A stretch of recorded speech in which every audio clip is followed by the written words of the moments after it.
Again, today we are just live on YouTube, not in Ramble. So, shalom, everybody. I hope everyone is doing great. And today we are going to have a very nice conversation. For sure, if there is any Muslim who would like to join us, feel free to join us in Discord.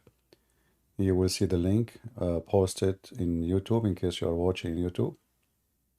And if there is anyone who have a channel in TikTok and you like to broadcast my video live in TikTok, I don't mind. All right, like some people, they say to me, you should go in TikTok. But as I know, TikTok, you have to use your camera. I don't use camera, I use my screen, as you know, because I'm not here to show my face. I'm here to show evidence and reference. But if anyone have any way to link my videos to even live in TikTok, feel free. Today, our topic, I just saw this video actually, posted by this man. You remember we went to him before, and cowardly he asked the admin to block us. I went to his channel. We have the video in Rambo. The coward, he told his admins to block us. As you see, he speak to Christians, right? But he speak to Christians who don't show risk of exposing his stupidity. Not only he's a liar. He's just a stupid. I'm not insulting, by the way. I will show you how stupid he is just in a second.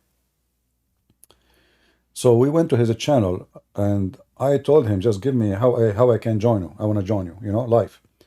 The coward, he told the admins to block us, and you can watch the video in Rambo. But this is the case for all Muslims who they knew their size. This guy is an American. He did not know much about Islam, so we can lie to him. We can fabricate. We can say things is not true, and we can get rid of it. Like we can get away with it, right? No, you cannot. And let us show you how we can get you busted.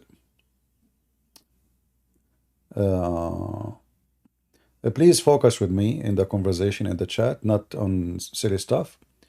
And let us hear this conversation between this guy, I think his name is Muhammad, something like that, and a Christian gentleman. His name is Terrell, as I see in the screen.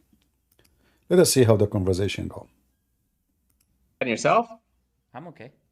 Yeah, I just seen it popped up on my YouTube. Does it sound good? So I haven't looked into a lot of your stuff. I've heard your name before, but okay. Yeah, thanks. Seemed like a nice guy. Thank you. Yeah, I'm sure my name is quite popular, right? So there you go. I'm sure you heard my name. Yes. So you have a lot of people live, so that you got to be pretty popular. Yeah, I don't know. For some odd reason, they watch me. I don't. Yeah, I tell you the reason. First of all, Muslim, they gang. They gang together, but not because he is teaching any right teaching. In fact, this guy, he insulted his prophet. You can go to the video. When we went to his channel, he called his prophet, he is an evildoer. The video is there. I cannot even believe that how stupid he is to call his prophet an evildoer. He made it so clear, he said, that the word dal in the Quran, when somebody says to him, what do you mean a dal is not evildoer? He said, I did not say that. I confirm that everyone is a dal. He's a fasiq. He's an evildoer. He is a filthy. But this is how the Quran described Muhammad. وَجَدَكَ ضَالًا فَهَدَى. He found you dal. He said that Muhammad is fasiq, is filthy, is an evildoer, is a criminal. He said that, not me. Let's continue. No, I still haven't figured it out yet, Yeah, we figure out. So, how are you? I'm doing okay. It's been a bit since I've talked with a Muslim, but so but like I said, you seem like a nice guy, so worth a try. So what are you? What do you believe? Like, I'm a Christian. You're a Christian, okay? Do you have questions about Islam, or you'd like me to ask you about Christianity? Why is it? Well, I was just curious. Like, I've never, like I said, I don't know your story. So, like, how you came to become a Muslim? Like, what's your story? Yeah, well, a very important difference between Muslims and Christians is we don't start talking about Islam through our personal experiences. Now, what will you when you speak? Guys, we don't start talking about Islam through personal experience. So all the videos made by Muslims is a lie then. We Muslims, we don't do that, you know. We don't do that. So what you claim that Islam make me a better person, you don't talk about your personal experience now? And now he will make fun of the Christian. He will say, how you became a Christian? Did Jesus come to you in your dream? Well, did Jibreel come to your prophet in his dream? To a Christian, they're always talking about what happened in their life, the vision they saw when, you know, they were a drug dealer in the past. And then I was a drug doer in the past, not a drug dealer. Yeah, that's what I mean. Something like this. They were doing some, and then you had Jesus come in your dream, or No. I can share my story. So your story is not the same as Muhammad when the angel came to him and he squeezed him, brother. See how they are. See how they are, like, you know, sneaky, trashy. He's trying to make fun of those Christians or those Muslims who left Islam and became Christians. So Jesus, he come to him in the dream and he's making fun of that. But he forgot that this guy, half of his religion is about dreams. When Muhammad, he went to the seven heavens, according to Muslims, he was asleep. When the angels, they cut his chest and they clean it and they did boob surgery, he was asleep. So did you tell us about your, you know, so did Jesus come to you in your dream? Huh? And he is laughing, you know. I challenge you, you coward, to dare to speak to me for 15 minutes. But you are a potato. You know your size. And now let us show you more. If you want. Yeah, no. I'm just trying to make like the common story. Yeah, the common story is always similar to this. Like I was living a very sinful life, and either Jesus came in your dream, or they saw something, or something happened in their life, and then their life changed towards Christianity. Now, this person's experience is not evidence for anything. Because in the end, anyone can have personal experience in any religion. A Muslim can do this, a Hindu can do this, and they do this. Yeah. I have. No, this is not true. Because a Muslim experience in Islam, he joined terrorism. He right away, he will be a person of hatred. Like, are you willing to tell him that the Quran or command me to kill you? Or to lie to you? Are you? Isn't it your prophet, he command you to lie to non-Muslims? So a Muslim, he have a personal experience, but he don't dare really to mention the truth about his personal experience. Practicing taqiyya, tawriya, all kind of garbage, which is to protect Islam from being exposed. So you don't want to share your personal experience as you claim, because I believe you have no personal experience. Like, did you join Mujahideen? No. You're just a YouTuber, you know, making good money from YouTube, and you claim that you are now defending Islam. But in 2 seconds, people will see that in fact what you say is going to condemn Islam, and everybody will laugh at you. And I encourage the Christians, if you know this gentleman, Terrell, invite him to join me right now, if you know him, live on air, so he can learn how, you know, you see, the Christian guy did not notice that this guy is making fun of him. Did you like what Jesus came to you in a dream? What does that mean? You know, why? You know, he's making mockery. You know, and we Muslim, we don't talk about our experience. You know, so Muhammad was not a Muslim then, isn't it? Muhammad talking about his experience with Allah, isn't this what all Islam is about? So you Muslim don't talk about your experience. So now talking about experience is wrong. Continue. Have personal experiences. I don't go around sharing this is Islam, is the truth because of that. So there's a difference between how you like introduce yourself, is how usually Christian would like look at religion. We try to analyze things from a moral of a different point of view. Moral. Muslim, they try to analyze things from a moral. Listen, take a note, please. I want you to take a note. Moral. What he say? Moral. That's a good one. More of an objective point of view. Why is X true? What is your objective reasoning? Why do you believe this specific thing is true? Something that I can look at as well and investigate, and then lead me to the conclusion that this specific thing is true. Not just because you had a personal experience that I do not know, that I've not seen, that I cannot verify. Cannot be an evidence. Can you verify any stories of Muhammad? Like going in top of a flying donkeys? This person, he want to verify. A Muslim, he don't believe unless he verify.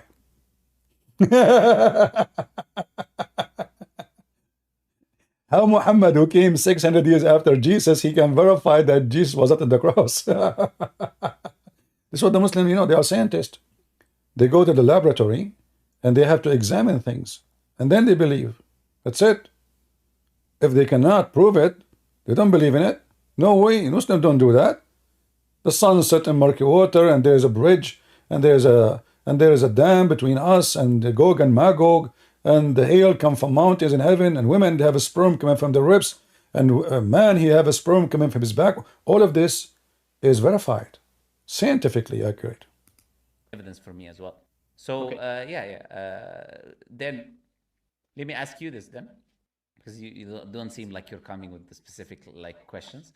So well, I could ask just in response to that, what were some of the things about Islam that you believe is true? Like, what were some of the I guess things that made your faith strong? Yeah, well, what makes Islam the truth is not to do with me, is to do with the teachings of Islam, right? There are multiple evidences for the truthfulness of Islam. One of these evidences that we can look at is the life of the Prophet, for example. Him living his life, investigating the claims that he did, how he lived his life. It is an evidence and testimony by itself. Whether look at this, how we can know Islam is true. Look at the life of Muhammad. First of all, let me show you how stupid what he said. There's a lot of people, they are good. They never commit a crime in their life. Does that mean they are prophets? And they claim to be a prophet. How that can prove that he's a prophet? He never been in jail, he never been arrested, he never committed a crime, he never took drugs, he never killed, he never harmed, he never. But how that is, how Islam is a true and Muhammad lifestyle? Well, even this one is a big fat lie. If we check Muhammad lifestyle, we will find that Muhammad is not what you claim. Let me play again what he said so we can hear him better. In the minute 3. Living his life, investigating the claims that he did, the truthfulness of Islam. One of these evidences that we can look at is the life of the Prophet, for example. Him living his life, investigating the claims that he did, how he lived his life. It is an evidence and testimony by itself whether he was a true messenger of God or not. Because if you are a false messenger, it's very easy to tell a difference between a true messenger and a false messenger. They're the exact polar opposite. And through looking at their life, it's very easy to tell whether someone is a true messenger or not. So someone like the Prophet Muhammad, who lived with his people for 40 years before receiving revelation, and he was called the trustworthy, the honest. These are titles they gave him before revelation. Before he went and he told them about revelation. Let us see if this is true or not. Let us go, and we will not take any reference except from Muslim books. Shall we? Examining the life of Muhammad before even he became a prophet.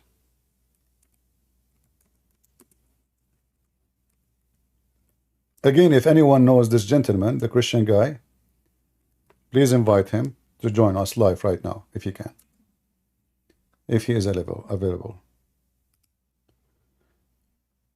This is a very much Islamic book, and this is the most popular book to speak about the biography. Like when those people, they speak about Muhammad life, where they go? They go to Ibn Sirah, As-Sirah Nabawiyya Ibn Hisham. Those are the book of biography, the most approved one between Muslims. And then if we go and check as an example to see the lifestyle of Muhammad, we will find this. And again, this is a very much Muslim website, and I will use Google Translation to translate for you. In this story, Khadija, how Muhammad he became a prophet. This guy, he spoke about examining the prophethood. Khadija, she examined the prophethood of Muhammad by striptease.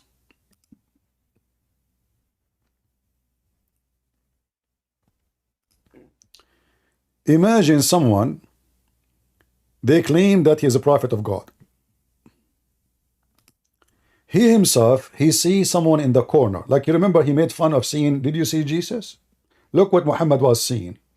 He sees someone in the corner, but this person don't talk to him. He sees someone in the corner. which is very weird. Obviously, Muhammad is mentally ill, if this is true. And then he told Khadija, I see someone in the corner. Do you see him? She said, no. And then she said to him, well, is he here now? He said, no. He said, okay, next time when he comes to you, please call me. Let me know. So the same person who come to Muhammad again, and he sit in the corner as usual, and then Muhammad, he called Khadija, said, hey Khadija, I see him right now in the corner. So Khadija, she start asking him to do the following. Read with me a story. How, you see, he said, we examine the lifestyle of Muhammad. Well, this is how Khadija, she examined, even read actually what the title. The test of revelation, a proof of revelation of Khadija. Read it, you see it? The test. The stupid website keep giving me this window. So the test of Khadija as a proof of revelation. Which one is the test better? The test of this guy in YouTube or the test of wife of Muhammad? How Khadija, she did test that Muhammad is seeing an angel. Watch carefully. So when your friend come to you, which means this angel, you know, let me know. He said yes, okay. So if he'd come to you, so Muhammad, then this guy Jibreel, supposed Jibreel, he come to him, and Muhammad, he said to Khadija, oh Khadija, he come to me. Khadija, she said, read with me carefully. Get up my cousin. Stupid website. Okay. We have to highlight fast in order. I can't even do it. Maybe I should find a different website. Can you guys see my mouse? I think you cannot see it, right? Yeah, I don't know how to get rid of this thing. Let me see if I can find a different website. Hold on. This website is really stupid.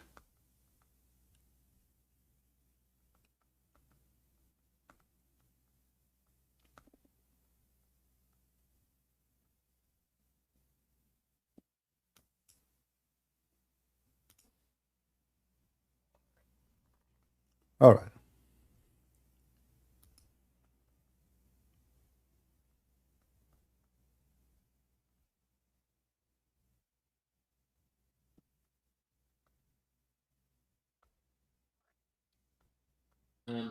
Hello, CP. The guy you were talking about is on stage with you. Okay, Terrell. How are you? All right. How are you doing, Terrell?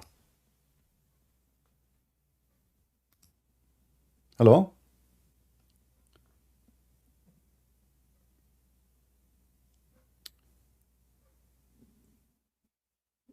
Are you there? Terrell, are you there?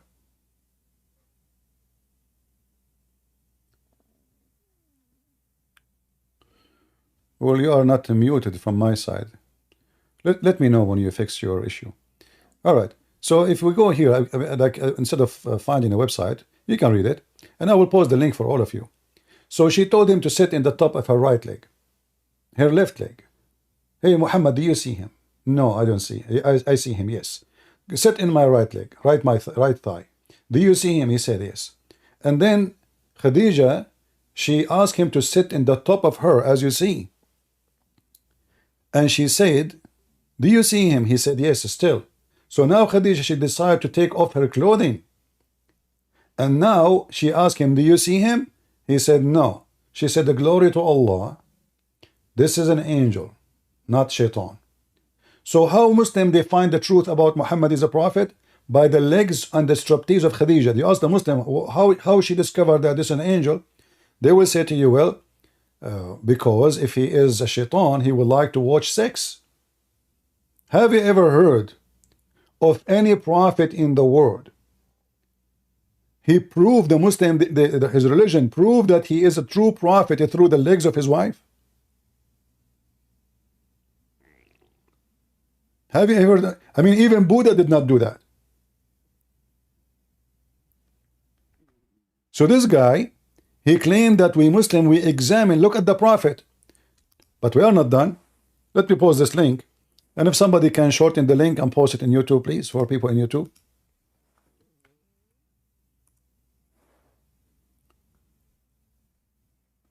And Terrell, are you there? Maybe this guy is not him. I don't know. How you know it's him? Are you sure? Maybe somebody making his name. I will disconnect him until he proves that he is who he is and he speak. I just post the link. Somebody please shorten it and post it in YouTube. And this is the story. And this is what Muslims believe in. This is not what we believe in. You know, we don't believe in this garbage. You know, I mean, there's no way a prophet of God, he is going to prove to himself that he's a prophet by his wife doing a striptease. You know, his wife doing striptease. Now let us go to the other issue. Did somebody post the link in YouTube? All right. Karina, she did. Thank you.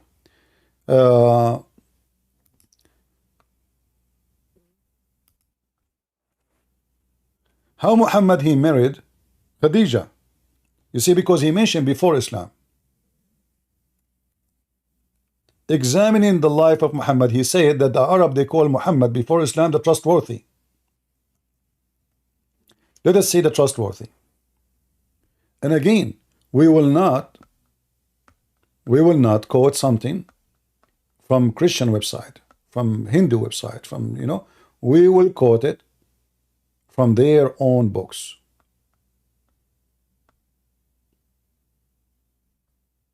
From their own books.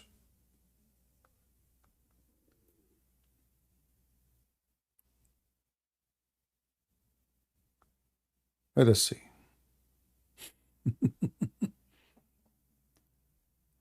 You know, Muhammad, because he is a low-class person, nobody want to marry him to his daughter. Nobody want to marry him to his daughter. Khadija, she is an old woman. She have 2 husbands before Muhammad, and she have many kids. Muhammad was very young. She is in the age of his mother. So Khadija, she found that this guy who is supposedly an orphan, he have no money because he's so poor and he's working for her. Remember, Muhammad, he worked for her, according to the Muslim stories. So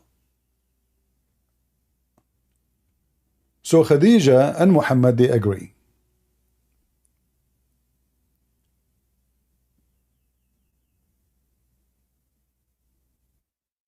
To make a party and invite the father of Khadija and get him drunk.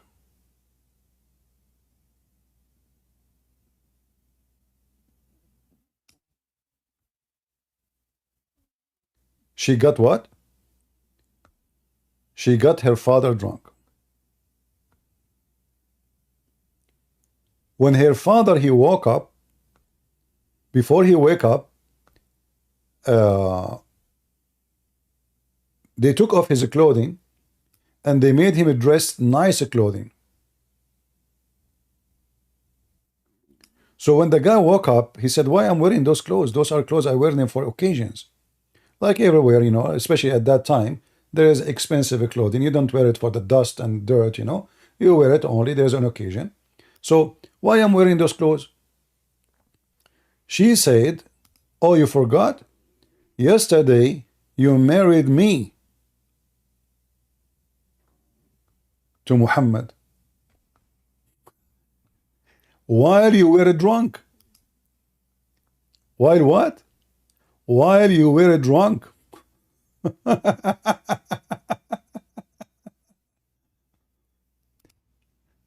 The man, he said, no way I will marry you to someone like Muhammad.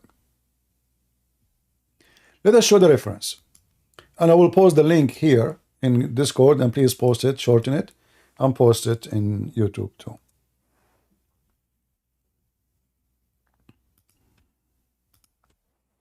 The trustworthy Muhammad, he made, and his wife, she is obviously trustworthy too, she made the father of Muhammad, father-in-law, drunk in order to make him, to fool him, to scam him. The guy did not marry her to him.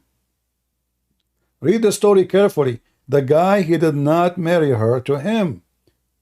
So she called her father and a group of Quraysh, and she served them alcohol until they got drunk. Drunk. What? Until they got drunk. And he faint from drinking. He passed, passed out. And then they changed his clothing.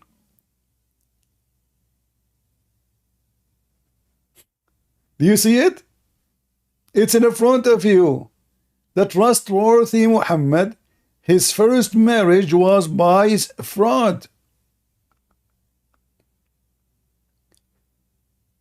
Thank you, alcohol. The man, he woke up and she told him, he said to her, why am I wearing those clothes? Said, oh, yesterday you married me to Muhammad. I did not marry you to Muhammad. I will never marry you to such a man, he said. Even he took his sword, he want to go and fight Muhammad.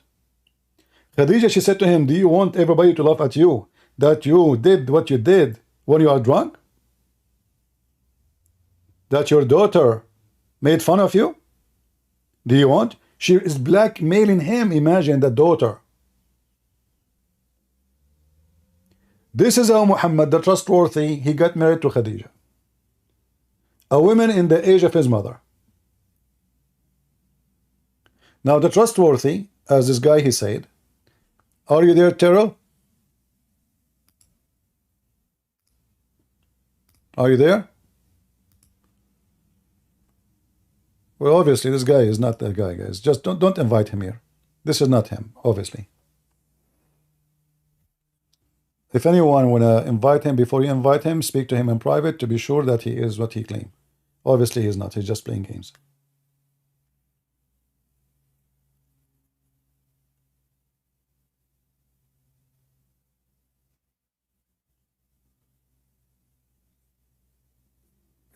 How you can, okay guys, somebody take him to private and call him.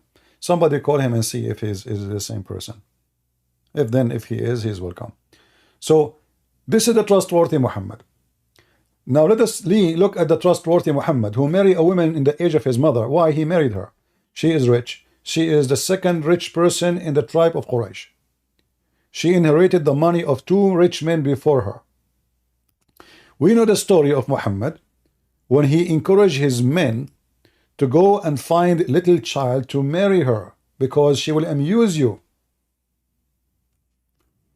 We know the story of Jabir.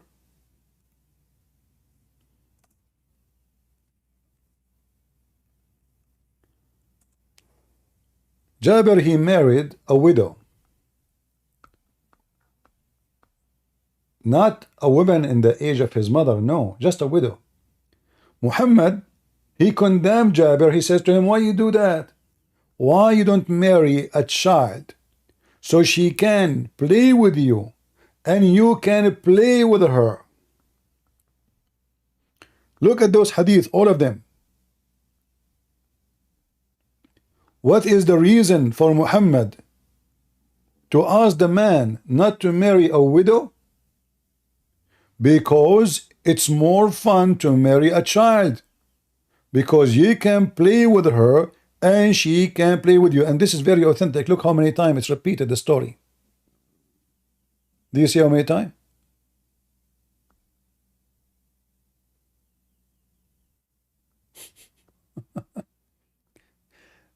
And here we see, and this is Al-Bukhari, explain why this guy prefer to marry a widow, not a child. Because Muslim, they might say to you, where it says a child? Where it says a child? Where in the story it says a child? Read carefully.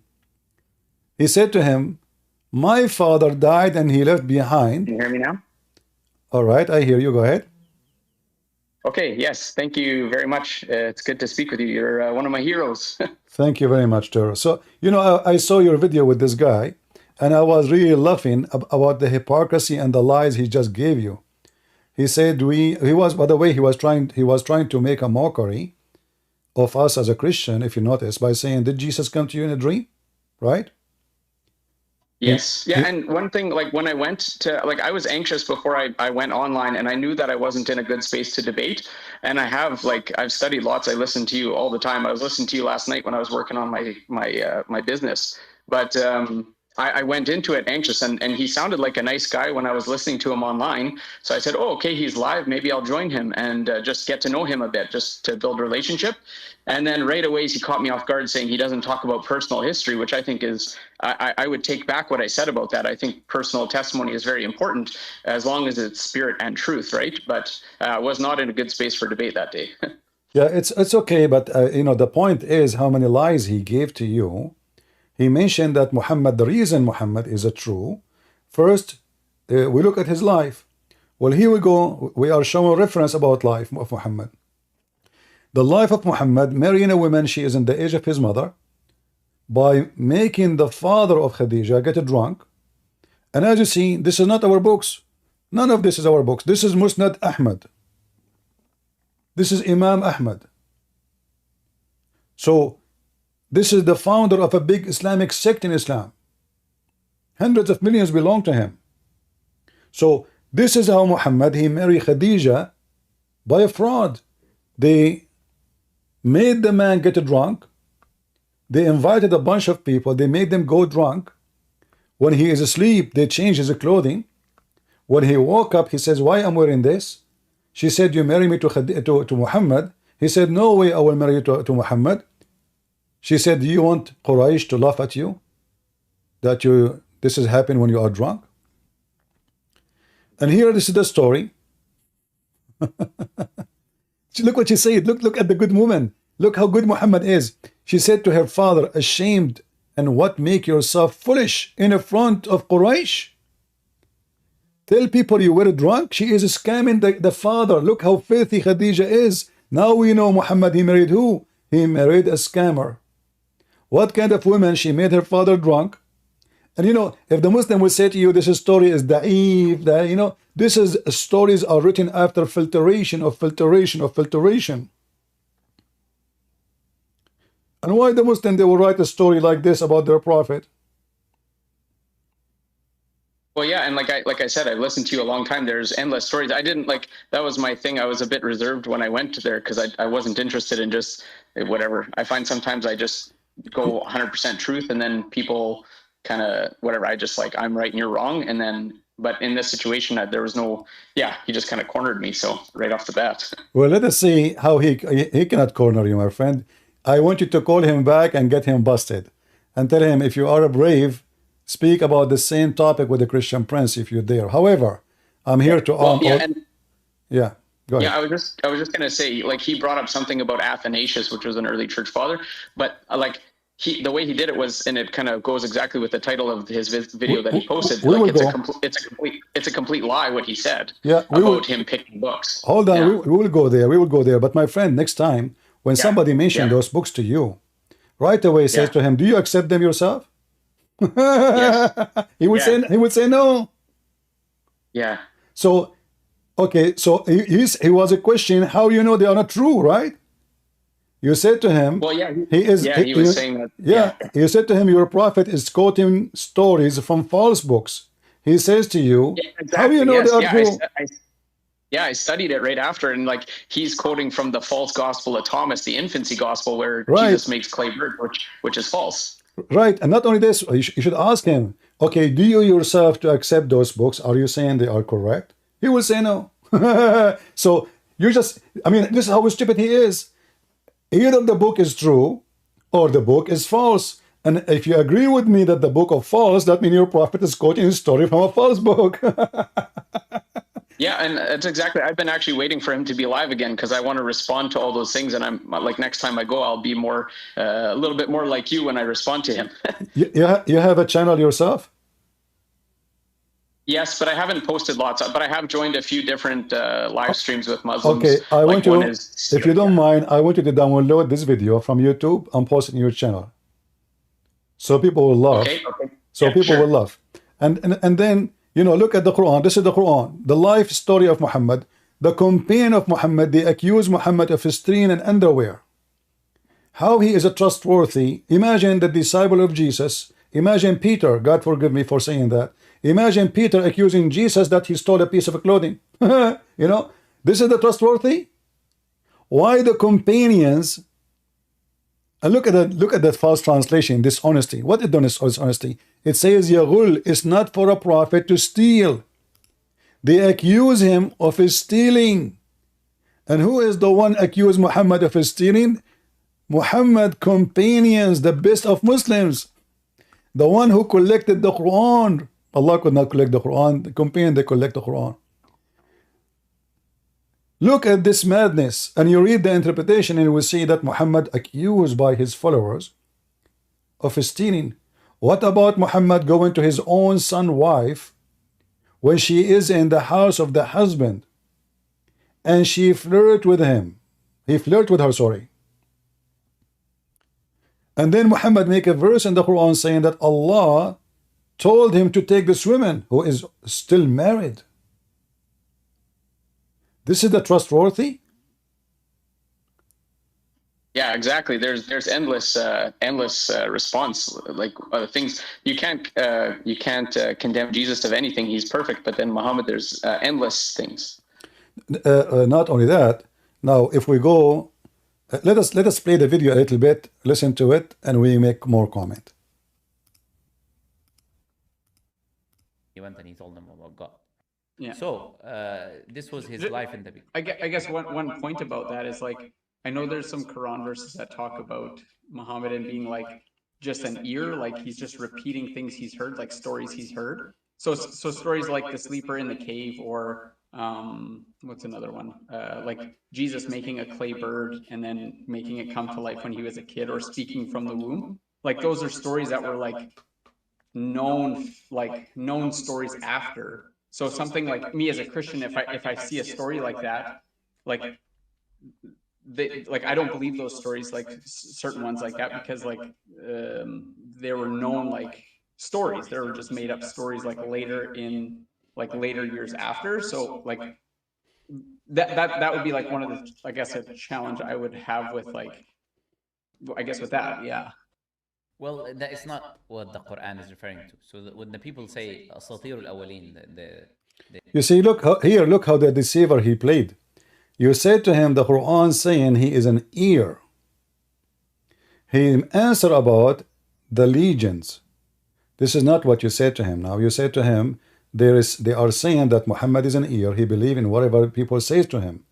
And then you mentioned to him his stories. And now I challenge the Muslim to tell us where the story is coming from then. Because those stories come from books, and we know the names of those books. But let us see what he will say now. The fairy tales, the stories of the ancient, right? When they're referring to that, they're not referring to these specific events, because now you're looking. This is the difference. Like you're looking. So they are referring to what? You should ask him. So they are referring to what? What is the fairy tale stories they are talking about?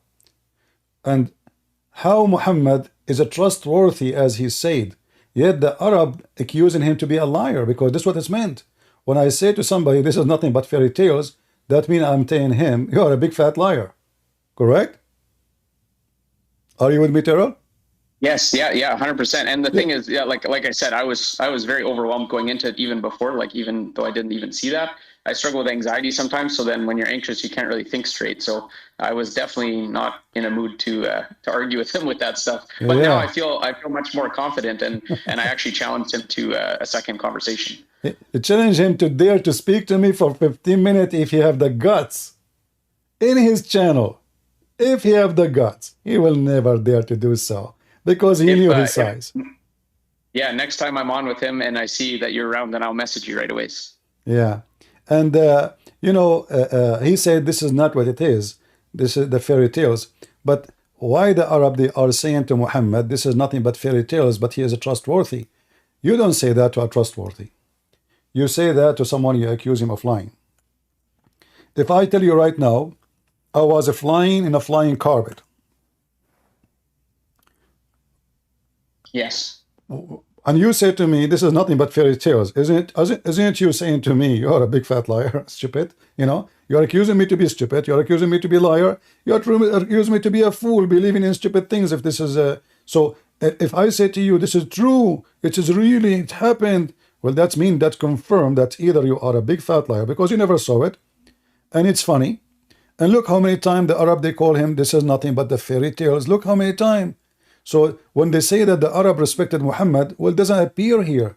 The Quran confirm that they laugh at Muhammad and everything he say accuse him of being a liar, not a trustworthy. If Muhammad is trustworthy, people they trust what he say. Correct? This what this what trustworthy mean. If I'm a trustworthy, you don't accuse me of lying or fabricating stories. So when he's saying this is not what meant about this, okay, meant what? The flying carpet of Sulaiman? We know where the stories come from. Those are coming from legions. Go and search right now the legion of the Jews. Sulaiman is speaking to the ants. Sulaiman have genies. Sulaiman, he have genie, they died for him. He put them in jail. So the shaitan, he took the ring of Sulaiman. He has sex with his wife, and his wife, they notice that he is so good in sex. And this is how they notice that this is not Sulaiman. And then Shaitan, he kicked Sulaiman out of the palace because now he looked like him. And then Sulaiman, he spent many years homeless. And one day he was carrying a fish for somebody. He bought fish. And the guy, he told the guy, if I carry your fish, are you willing to give me 2 fish in return? The guy, he agreed. Sulaiman, he took the fish home. And now he have a new wife. And he chopped the fish, he opened her belly, and he found his ring. And then this is how he become again a king. Now, this is a story. Who in the world will believe in such a garbage? Well, and him dying standing for like, was it a year, half a year or something too? Exactly. Sulaiman dying standing because he's holding a stick for a year. So the Arab, they have a million reasons to laugh at those stories. When the Jews, they laugh at Muhammad, and Muhammad, the Jews, they came to him and they said to him, tell us the story about Dhul Qurnayn. Prophet Dhul Qurnayn. They told him this is a prophet. The idiot Muhammad, he took the trap. So now he believed that as long as the Jews, he says a prophet, he must be a prophet then. So he come with this, this is a guy, there is a story written by a person from Syria. Like now, you can make a movie about the war in Iraq. The war in Iraq is real, but all the actors are fake and the story is fabricated. They can put in the beginning, say this is a real story just to make you excited. But here we go, Muhammad. He took a story which is nothing but fairy tales, that there is a guy, his name is Dhul Qurnayn. The Jews are asking me about him. Allah now will answer you. Let me tell you, Muhammad. We established for him in earth and we gave him the means of everything. Suddenly the guy Dhul Qurnayn, which is Alexander the Great, become a Muslim. Alexander the Great become a Muslim. They hijack anything. So he follow away, okay, until he reached the sitting place of the sun. Like what Christian Prince, can I ask you something? Sure. Last week, did you see the eclipse? It was setting in a pool of muddy water. Yeah, actually, I made a video in the same day about it. I said, Prophet Muhammad, he split the moon again. If you speak to a Muslim about this, tell him about the moon splitting. Ask him, how come no historian? They said we examined, right? We examined. Did you examine if any historian anywhere in the world witness, any book, anywhere, anyhow, witness moon splitting? This is the moon. This is not, a chicken in my backyard or in, a donkey somewhere. This is the moon. If something happened to the moon, even if it's a daytime, the whole world will feel it. The whole world will see it. So how the moon is split and nobody saw it? There's a girl, her name is Fifi. They ask her, how come nobody saw it? He said, because it was at night and for 1 second, just 1 second, a part of a second. A part of a second. Miracle, yeah. And by the way, that chapter is speaking of prophecy, that the moon is split and the judgment day is so near. But this was 1400 years. So the moon splitting was supposedly a sign of a day of judgment. Not only the moon is splitting. Why the moon will split? Because it's a day of judgment. And this is a story stolen too from a poetry of a man, his name Umar al-Qais. And here we go. This is the story here. Muhammad is claiming that the judgment day is near and the moon is split as a cleft asunder. But the Quran mentioned the moon is split, but the Quran never mentioned that the moon is gathered again. So When this guy, he says to you, we examine, we laugh at your examination. If we continue here, let us see with the video a little bit. Looking at things now. You're looking at scripture now. After the church, the made-up church of Christianity, determined what is canon, what is not canon, based on what they feel like, specific. The Christian, they accept what they accept based on what they feel like, what they feel. It's about feeling. Okay. So you Muslims accept what you accept, and you accept what you reject based on what? Like, did Muhammad witness anything about Jesus 600 years after Jesus? A person don't speak the language of Jesus. He never met Jesus. He don't even know the name of Jesus. He called him Isa. How you Muslims accept what you like only? One guy, no witnesses, he said this, you take it? What happened to the examination? And we put it into test. Just one guy? A guy who never witnessed anything? He can be the witness? Like, did Muhammad witness Jesus? Did Jesus come to Muhammad in his dream? So it's, you know, the church, they accept as they wish, as they feel, like the feeling. Specifically Athanasius determining this is going to be the 27 books of the New Testament based on his whims and desires. It was not a revelation coming from God. And then they said, okay, we don't like these other writings, so we're going to call them Apocrypha. Then you have the... Here you see how the big fat liar work. In fact, he proved to us that he is promoting those books, because he's saying, like he is answering our brother here, Terrell, after he said to him that those stories coming from those books. So now he is defending those books, correct? Yeah. So why you don't accept it? As an example, look what happened. If this guy, if he is defending the book, we know that no Muslim accept them. And here you should ask him this question then. Well, as long as the books are fine, and those Christians, they are just rejecting them because they are stupid, they are hypocrite, they are liars. So why you Muslim reject them? As an example, you mentioned to him the story of Jesus speaking in the credo, correct? I'm not sure if I mentioned it, but I definitely know that story. Things you don't even know the history behind the books that they're reading, but they think, okay, this is Apocrypha bad, it's fabricated, and this is not just because Athanasius said so. So you had a lot of... Yeah, I would have to look in. I would have to look into that. Like, I'm not aware of like one Athanasius making a decision on what's canon and not canon. First of all, this is a lie. For those, this approval did not happen only in one person. All the church agree. All the church father agree. And all the churches around the world, because the church does not have one center. The Coptic, the Ethiopian, the church in India, the Christians are scattered around the world. So all of them, they agree that those are false books. Same time, we need to ask ourselves a question. Why a Christian will reject the story of Jesus creating a bird from mud? Why he will reject it anyway? I mean, that will make Jesus, obviously, right away creator. If the Christian trying to promote the idea that Jesus is God, well, why the Christian who believe Jesus is God will reject the story, confirm immediately that Jesus is God? Because when the Quran speaks about this story, the Quran admit that Jesus is a creator. The verse in the Quran says, أَخْلُقُ لَكُم مِّنَ الطِّينِ طَيْرٍ, I create for you, I create. He didn't say, I pray to Allah and He create. He says, I create for you.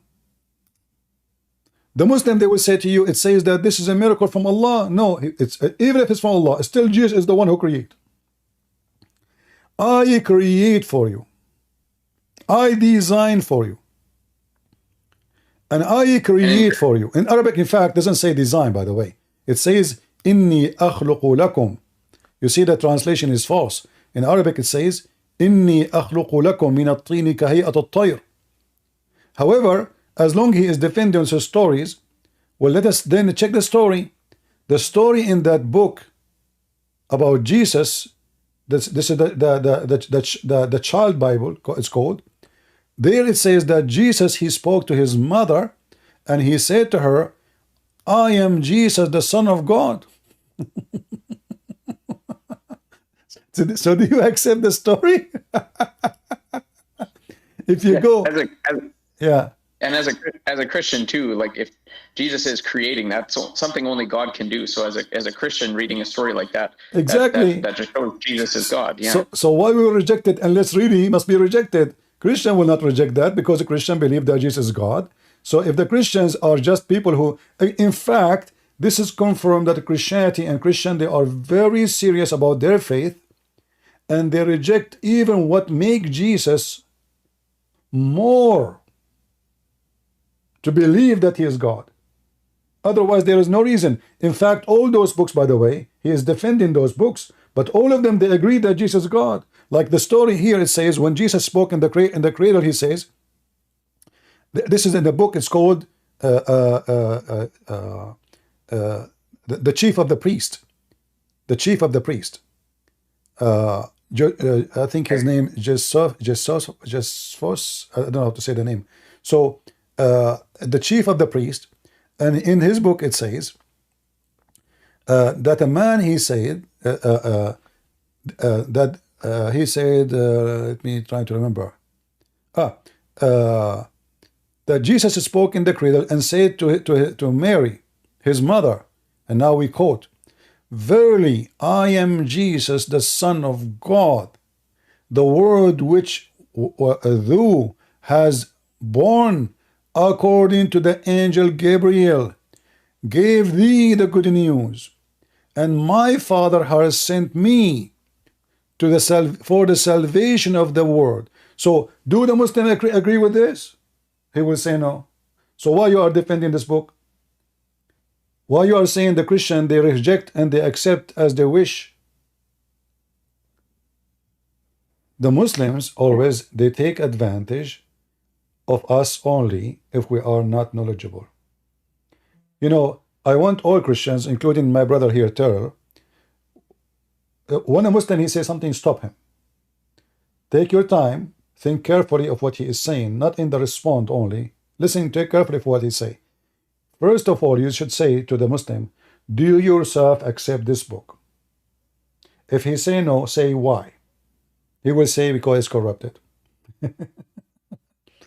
Because if he say any other reason, that means you are a liar. If he's corrupted, you should accept it then. If he say we accept only the Quran, well, give me the reason. If this is a book is true, why you accept only the Quran? If this is the Bible is true.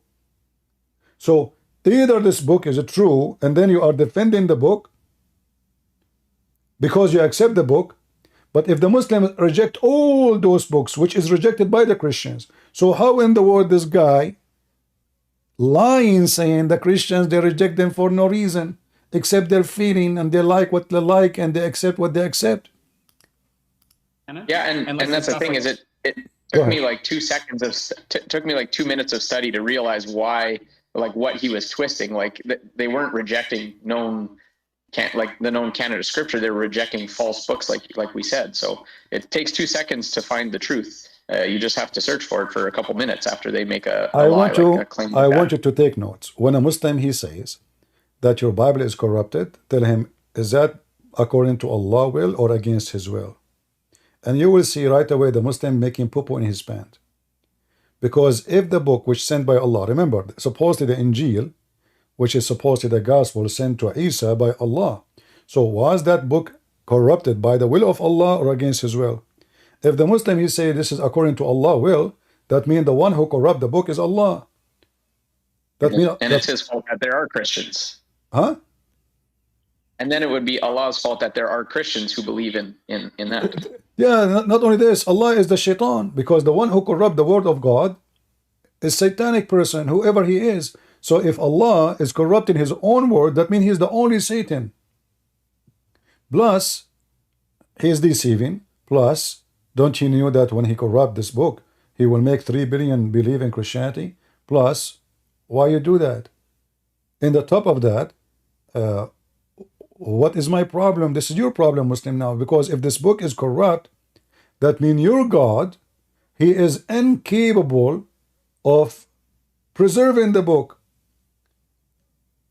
And now you are going and quoting stories from people of legions. Suleiman is speaking to the ant.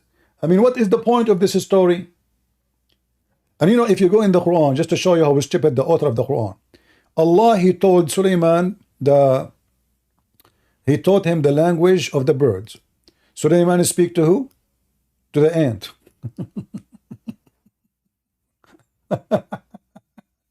Hold on. How Sulaiman he learned the language of the birds, you know, and now he is speaking to the ants.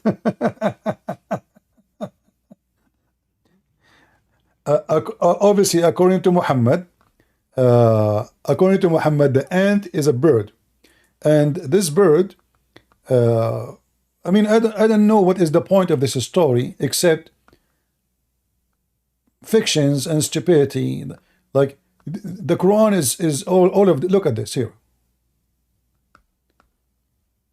Look at those stories in the Quran.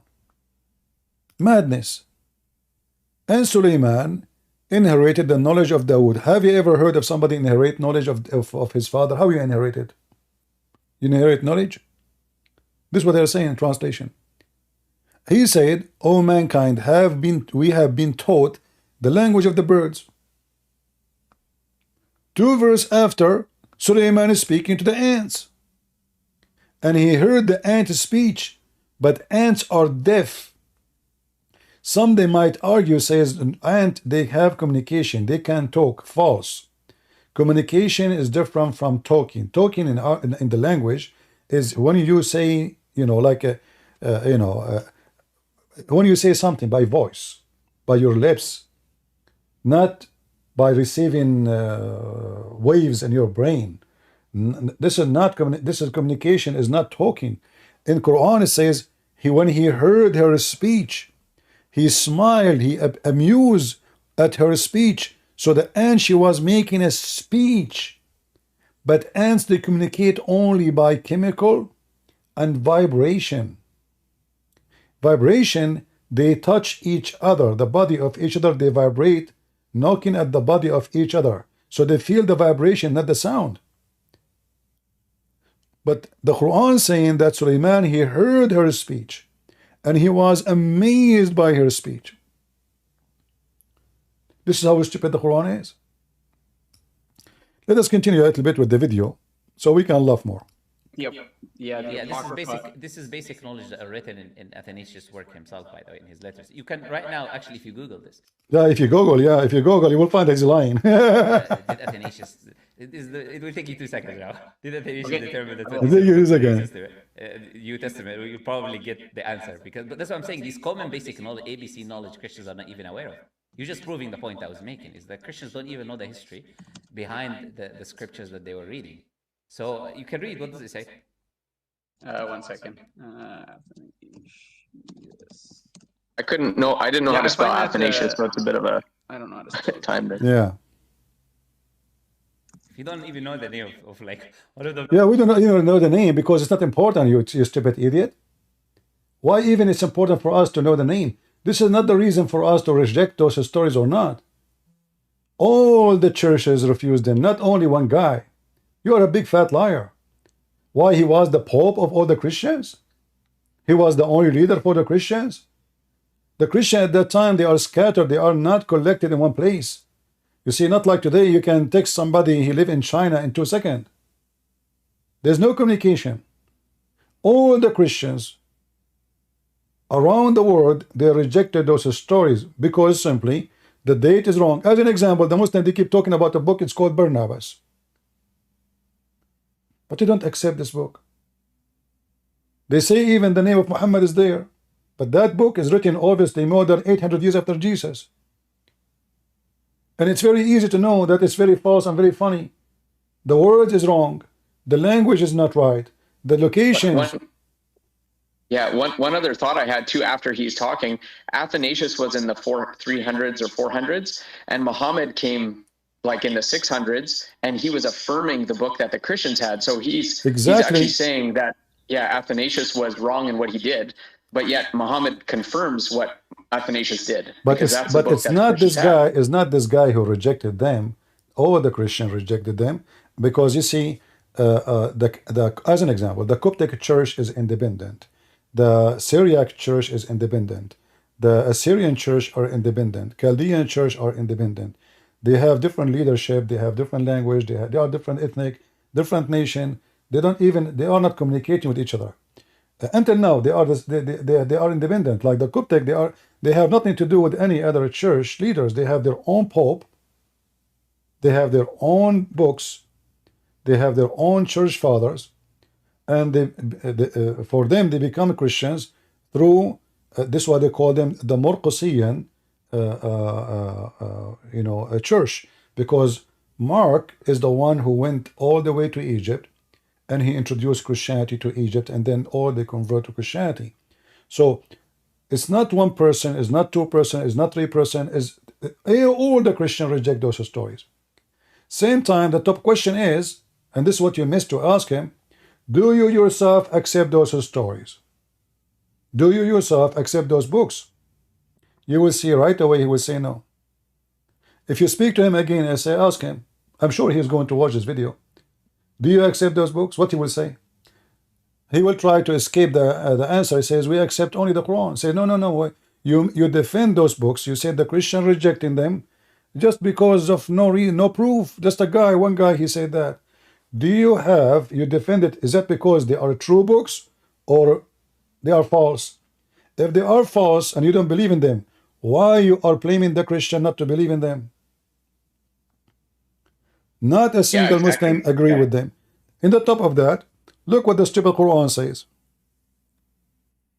If we type the word musaddiq, which means believing, not approving, believing, which is way more strong than chapter 2, verse number 41, believing in what is with you.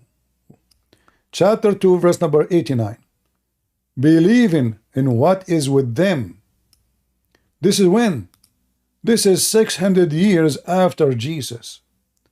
Quran came believing in what is with them. Them who? The Christian at that time. Now believing. And this is the Muslim translation. And when come to them, to the Jews, to the Christians, the book, the Quran, from Allah confirming what is with them, between two brackets, what is with them? The Torah and the Gospel. It's in the front of you.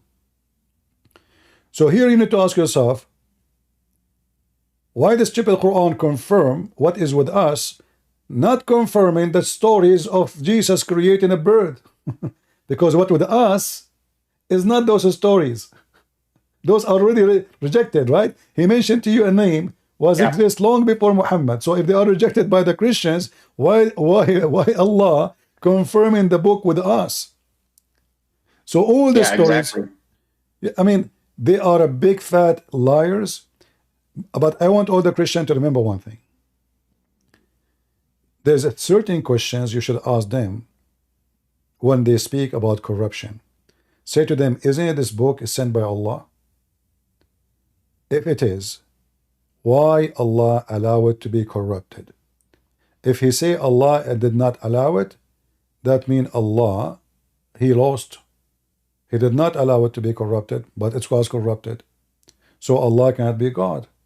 Because the Muslim, they say, if Allah wants something, he say be, is going to be. So did Allah wanted to corrupt the book? If the Quran, if the Bible was corrupted by the will of Allah, which means by the approval of Allah, that means Allah is very weak, he cannot be God. I have books, I challenge anyone to corrupt them, I have copyright over them. You cannot add one letter to it, you can take one letter from it. When Muhammad he say what he say, obviously he's agreeing that the Bible is not corrupt. However, we don't take what Muhammad says for granted, because Muhammad himself is a big fraud. Muhammad now is being a hypocrite. He wanted the Christians and the Jews to believe in him. As an example, if we go in this story here, Muhammad he swear by the Torah.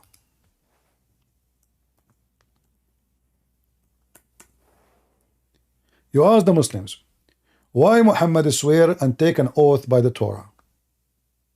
If the Torah is corrupted, especially the Quran attacked the Jews specifically, so why Muhammad taking a cushion from underneath of his chair, of himself, and He told them, bring me the Torah. Did he say, bring me the Torah? Yes, they said, bring me the Torah. So the Torah exists in the hands of the Jews at that time. And this is what the Quran is saying, I believe in what with you. And look what Muhammad did. He placed the cushion, and he brought the Torah, and he put it in the top of the cushion. Look how much Muhammad showed respect to the Torah. Hypocrite liar. So now he's trying to manipulate the Jews, make them believe he is not against Judaism. He believed in the Torah. He believed in every single word in the Torah. And then he placed his hand on it, and he says, I believe in thee and him who revealed thee. So they are making fun of a book. Their prophet, he took an oath in it. And you Christians and you Jews, you are not aware of the history of your church. Suddenly the Muslims, Abdul, they are aware of history when they have no history. If we show them any hadith, they say this is da'if. Like now, this hadith. What this guy will say about it? He will say da'if. No, it says good. Look, it says Hassan, good. Hassan is one of the names of Muhammad's grandsons. Are you Muslims saying that your prophet, he called his son da'if? This is the grade of the hadith, Hassan. In fact, it's authentic. So Muhammad, he take an oath, swearing by the Torah, respecting the Torah, and I assure you, Muhammad don't believe in a single word of the Torah. In fact, once I was debating a Muslim sheikh, he said to me, okay, the prophet, he swear by it, but he don't mean really what he is saying. Look how evil Muhammad is. And the Muslims agree, Muhammad is a liar. He take a false oath. He don't believe in it. He don't. He took an oath. He believed in some of it. But look what the hadith is saying. He placed his hands on the Torah. And he said, I believe in thee and the one who sent thee. He didn't say, I believe some. He didn't say, I accept some. He said, I believe in thee, all the Torah. This is how hypocrite they are. I want to say to the Muhammadans, if any of your potatoes who claim to have answers and they can teach about Islam or Christianity, will have the courage. He can go live in his channel. I go live in my channel, and I challenge him to bring everything he have against Christianity, and he take everything I have against Islam, and people will be the judge. And let us see how he can handle it. I will take him accountable for what he said. Do you accept that the Bibles are rejected? You made fun of the Christian rejecting them. Do you accept them yourself? The answer, I guarantee you, he will say, we don't accept them. Then why you don't accept them? Because they are corrupted. Then we go back to zero. So they are corrupted, but yet your prophet copying his stories from there, because we cannot find those stories anywhere except in those books. However, those books, by the way, all of them, we did not reject them because they say Jesus is not God. No. In fact, as what just quote for you, the story about Jesus speaking in the cradle, Jesus, he said, verily I am Jesus, the Son of God. So those stories are confirming who is Jesus according to our faith. It's not against it. But we rejected the stories just because they are false. There's no proof of them. Those are fabrication made by the public, and everybody add his own stories. So the church fathers, they decide to fight those books in order to preserve the faith, the truth only. We don't want to believe in fictions like the story of the 7 sleepers. If we ask this Abdul where he got the story from, what is the source of it? Actually, if we ask him how many the sleepers are, what the answer will be? Like if you go in the Quran, just to show you how stupid the author of the Quran. Somebody asked Muhammad, the 7 sleepers, how many they are? I mean, look how easy. the question. The 7 sleepers, how many? رابعهم. How many they are? Muhammad do not know. So look at the answer. This is the answer of a fraud. Like imagine let us say you ask me about a point of history. And I cannot give you really a date or anything because you will get me busted. So I start playing games and say, some they say, and some they say, and some they say, and Allah knows only their numbers. Huh? I thought Allah can answer all the questions. Look at that. Look at this madness. This is one of the most funny stories. This is a story written by a Syrian guy too, about how to be strong in faith. This is a story given to the Christians. There is some naive Christian, by the way, they believe in them.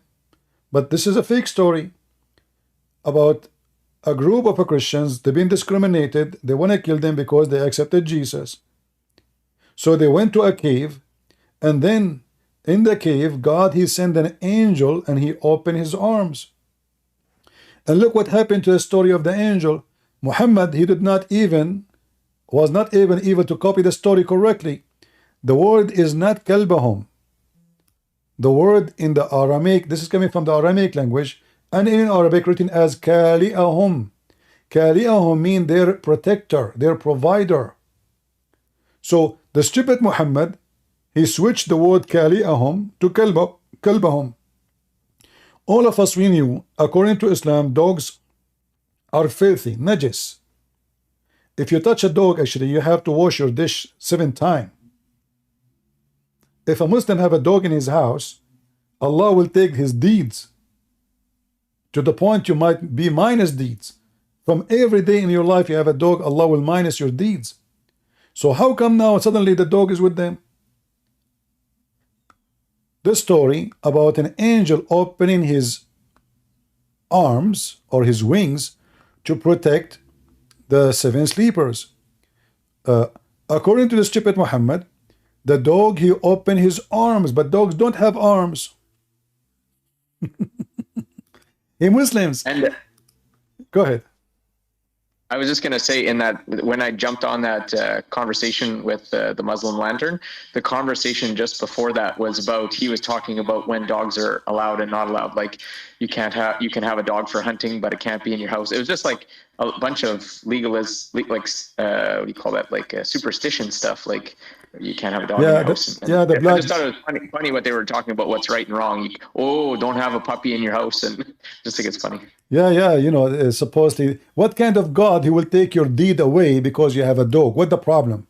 So this God will not take your deed away for raping a woman, for having sex with Aisha, for lying to your wife, for killing, for stealing, but this God will take your deed away because you have a dog. And look here, chapter 18, verse number 18, look what it says.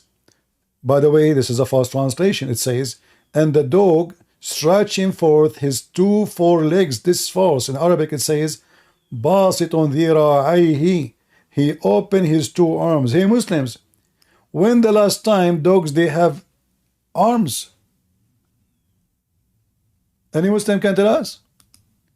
When the last time you witness in any language in the world, including Arabic, that dogs have two arms and 2 legs? Since when? Any Muslim? The dogs he was so the original story is, this is the angel, he opened his 2 arms to close the cave, to protect them. So the army, imagine an army is coming to kill them. What dog will do?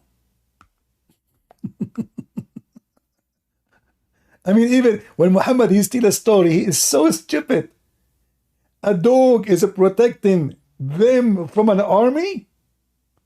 This guy is a king.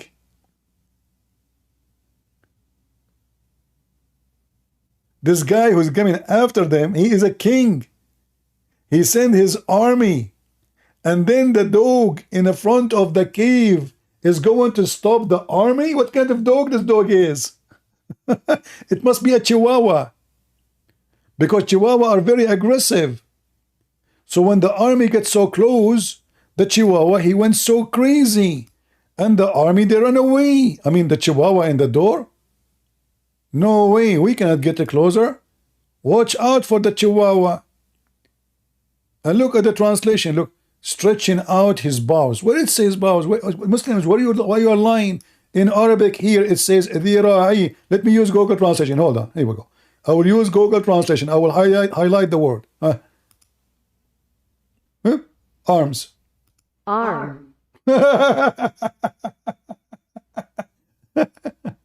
Arm. Legs. In the translation they say he stretched his legs, his foreleg, his paws. What are you talking about?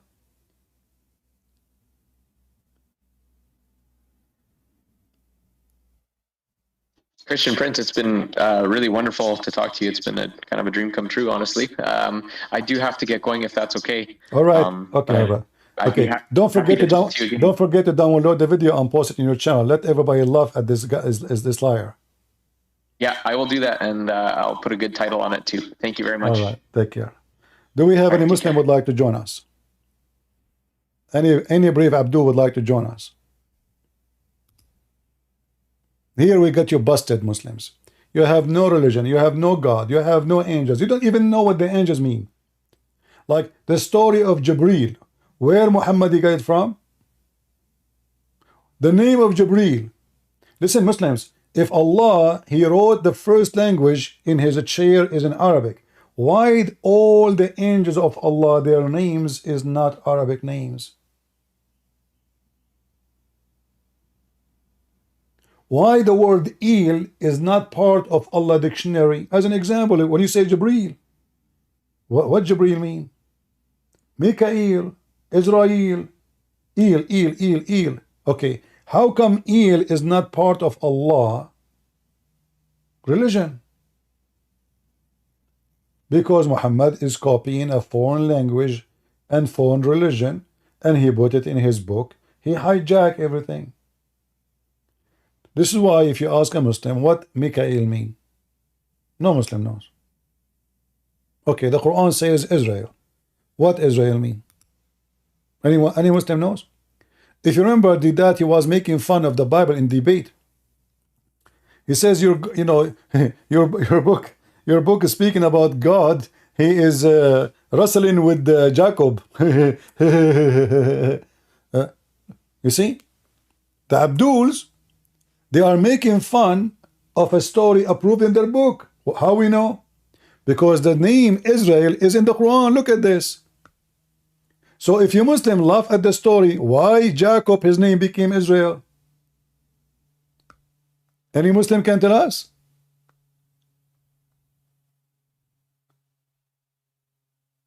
How Jacob, his name changed to be Israel? If the story is funny and is stupid, and you don't agree with it, who is a Muslim can tell us who is even Gabriel?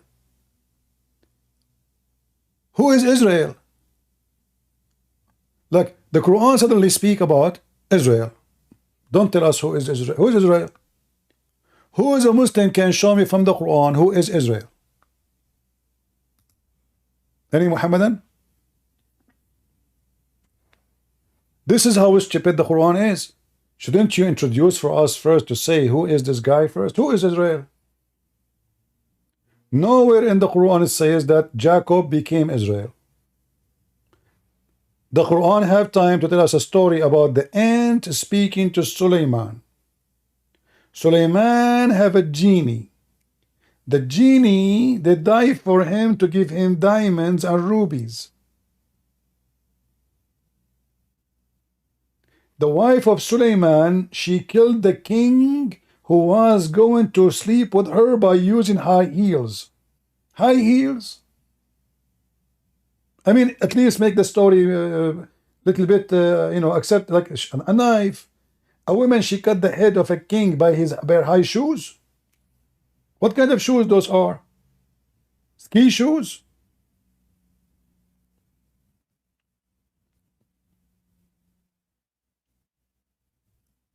Who is a Muhammadan? He dare to join us?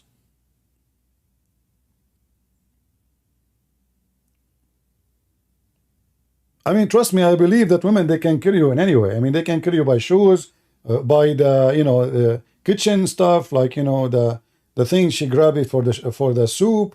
God knows, like a pot, she have all kind of tools to kill you, but heels. She cut his head. Like, if you know what, if women at that time, they have high heels like those, the end of it is like a nail. She hit the nail in his head. I will accept that. I will say, okay, it was a nail, and she's strong, she boom, and it went like in the horror movie. But at that time, there's no such a thing. They don't have high heels like now, do they? How she cut his head by a shoe? And the wife of Suleiman, her mom was a genie, her dad was a man. True story. Deep. Half genie, half a human. This is why the Muslims believe that a human can have sex with genies. If you go and search, like the Muslims is talking about, we investigate stories. We what? We investigate stories. So when Muhammad, he was going in a journey, and a group of genie, they jump on his back and they start riding him. Hey Muslims, did you investigate this story before you write it for us?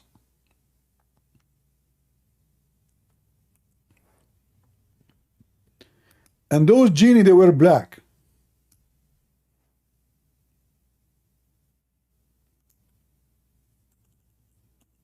Let us show you the reference.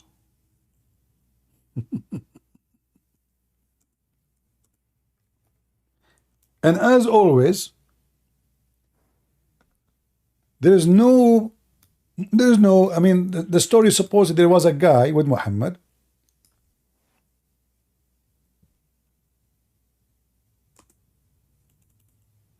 Let us see.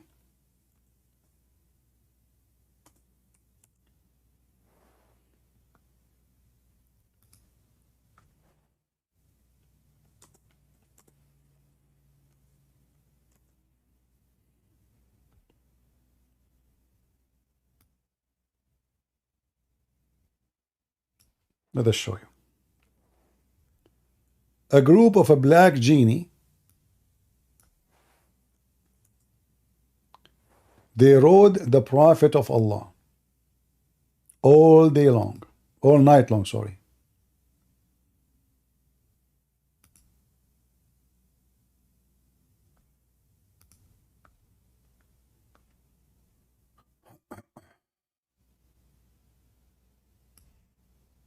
Let us see.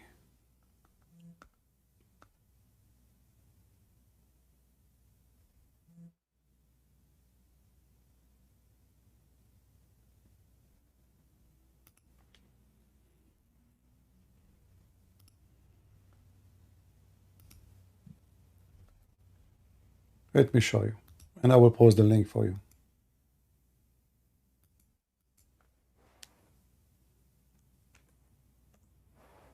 Somebody post it, please, in YouTube. And let us show it here. A group of genie, they are black. They rode the Prophet of Allah all night long, and they were totally naked. Muslims, isn't it this is the book you quote for us, the story about your prophet says there's no difference between a black and white? As you claim that this is an accurate hadith? Are you going to deny this book now? You will. Embarrassing. Why the Muslim, they will write a story like this if it's not true?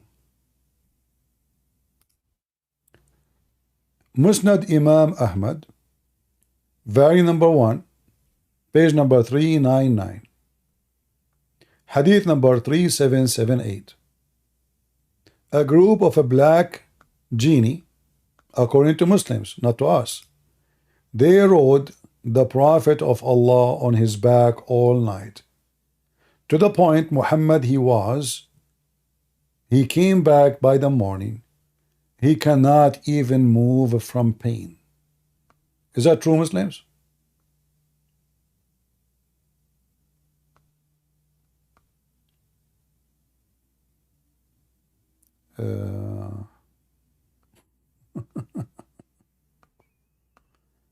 Any Muslim?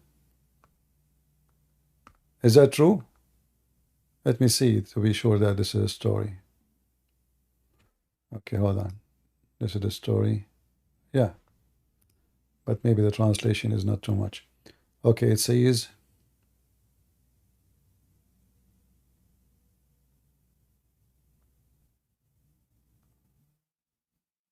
I don't know, the translation is not coming accurate.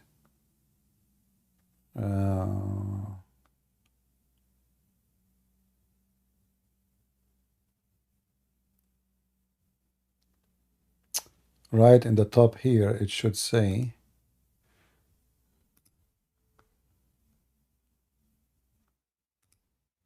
stupid website with this window. So here it mentioned here, you see the translation is very, very funny and very weird. So they have no clothes on them. Those are the genie, who they are black, and they were riding the Prophet. If you read here carefully, it says, so they come, start riding the messenger of Allah. Stupid website. Let me find a different website. This is really sick.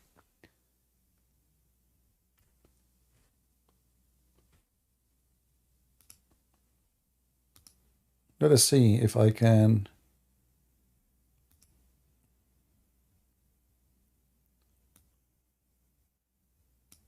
Yeah, this website have this window. Each time you click in it, this stupid thing open and block our screen.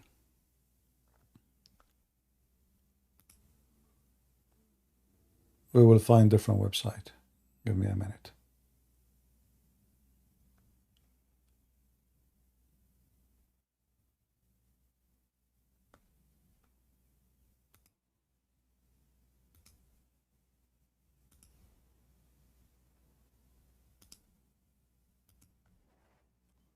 Let us try this one.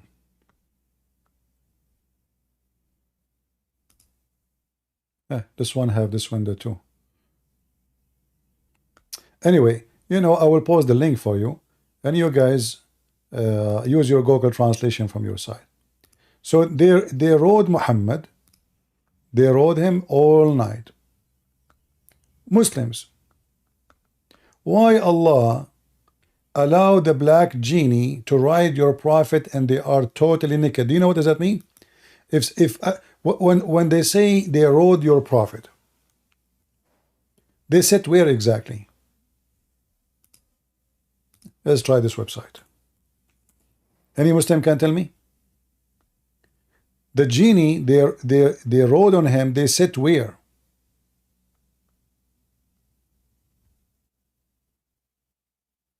Any Muslim can tell me? They are totally naked.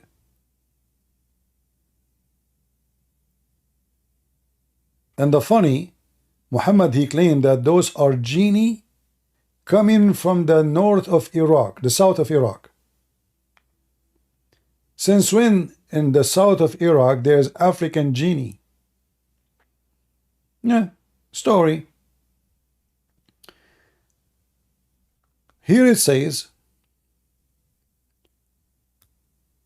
when Muhammad he came back, let us read here.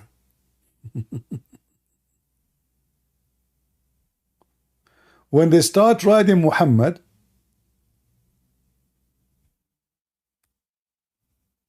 Muhammad start reading Qur'an for them. Questions. Muhammad he start reading the Qur'an for them, still the genie are not afraid. So why Muhammad was reading the Qur'an?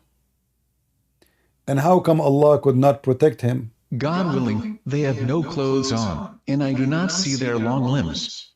They have little flesh. He said, so they came and began writing to the messenger of God, may God bless him and grant him peace. He said, and the Prophet of God, may God bless him and grant him peace, recited to them. He said, and they began to come to me and turn around. So Muhammad reciting Quran for them, and the genie still riding Muhammad all night until the morning. Not only that, the story is not over. Is it? No. Here it says,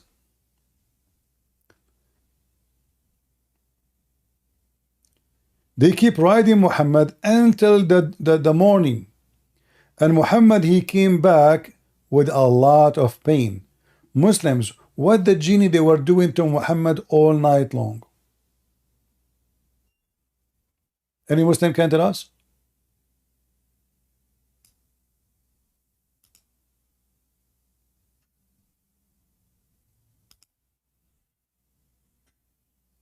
He said, when the pillar of dawn split, they started to go, or as he said, then the messenger of God, may God bless him and grant him peace, came heavy with pain, or almost like pain from what they rode on.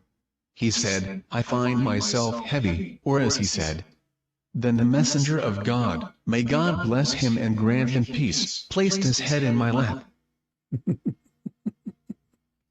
This is the Prophet protected by Allah.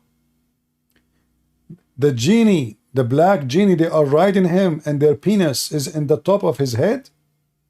You see, if I ask the Muslim now, it says they are riding him. So where they were sitting exactly? And as you see, it says they are totally naked. And their penises are so black to the point it's hard to recognize it. It's dark. They are black. Their penises is so big and it's black. And they are riding Prophet of Allah. So now the penis of those genies is where exactly on Muhammad? If you say to me they are riding on his back, which means they use him as a donkey, going in his fore, that even more funny. If you say to me they are riding on his shoulders, that means their penis is going through his neck in the front of his mouth. Is this your book? Or this is the Christian fabrication?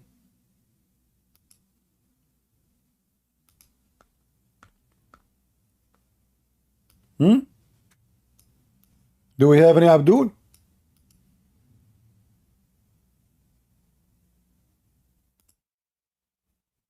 Mayday, Mayday. Riding the Prophet of Allah.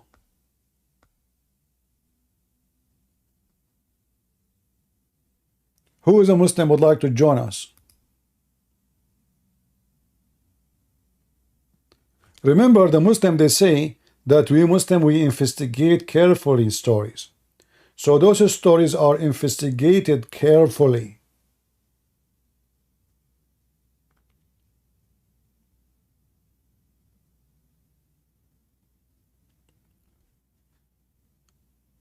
Yeah, this is the link. Here we go. I will post it in Discord. Please post it again. You have to shorten it so you can post it in YouTube.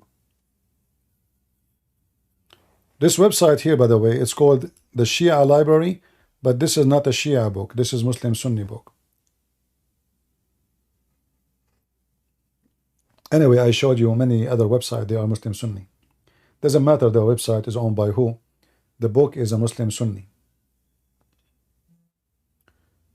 The Hanbali sect is one of the biggest sects in Islam. Hundreds of millions belong to it.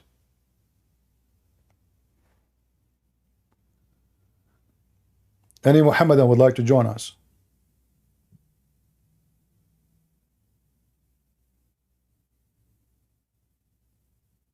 Anyone?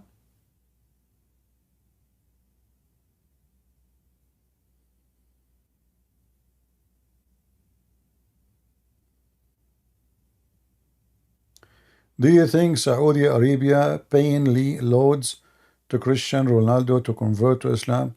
My friend, I mean, who is this Ronaldo anyway? This guy, he is living in Saudi Arabia. He have his girlfriend with him, right? Those are not Christians. They don't have religion. Oh, I mean, why it's important for you? Are you a follower of Ronaldo? If he convert. They like money.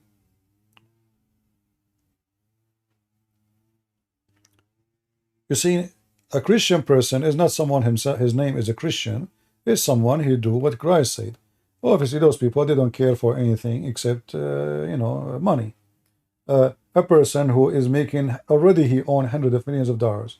Why he rent himself to play in a country like Saudi Arabia to make a $500 million? A human being who is for sale is always for sale.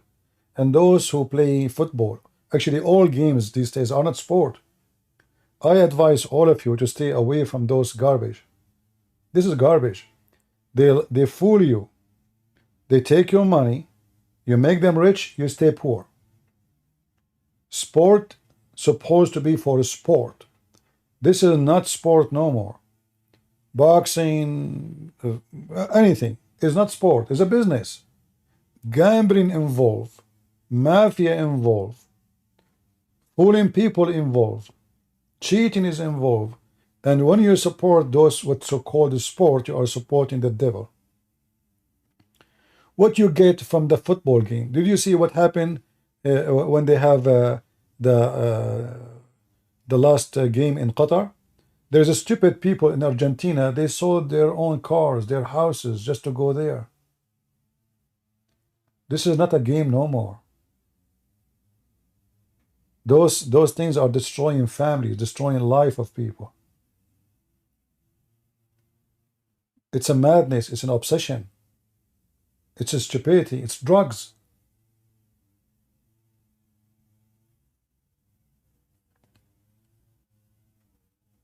Imagine someone, he is a taxi driver in Argentina. He sells his car, the only way to make money.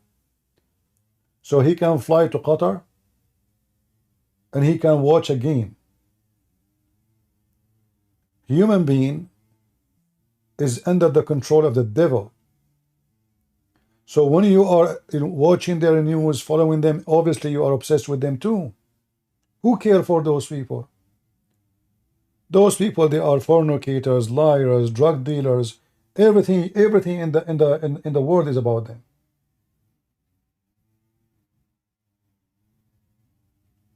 Do we have any Muhammad that would like to join us? Mayday, mayday. A Muslim, he can explain to you Christianity, but he cannot explain to us 1% of his religion. Who is a Muslim can explain to us Islam? Did you research it? No, like I don't know how to spell his name, to be honest with you. I put it for you on the screen here. Put this.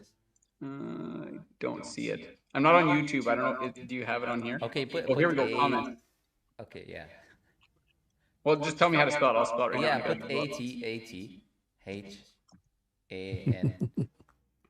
ATATHANASIUS. Any brave Abdul, he is good in spelling. He can join us. Anyone? Any Muhammadan? Mayday, mayday. No, but see, so this is the thing right now. So those books that are in the those books that are in the Bible that I have today were accepted books by the early church, and those ones are all quoted. Like, so there's a book. Yeah, but you're not getting the point. Okay. They were accepted later after Athanasius determined them. It's irrelevant whether they were accepted later or not. You need to understand one very important thing, right? The creeds of Christianity, the numbers of the books, these things were not, there was no democracy at that time, you know? You might think that they were a Muslim is talking about democracy. No, there was a democracy. This is why they have a council and they voted. In fact, they have a vote after a debate. You Muslims have democracy? When Uthman, he burned all the Quran, who voted for that? A Muslim is speaking about democracy. Who is a brave Muslim would like to join us and tell us how in the world you Muslims speak of democracy when you yourself believe even in destiny? Was it a destiny for the book to be corrupted? Was it destiny by Allah? that his book is corrupted? Any Muhammadan?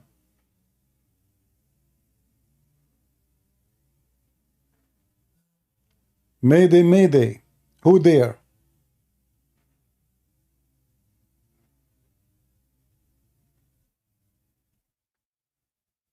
Do this guy dare to call me and tell me about this guy who and the Christians, how their book is collected?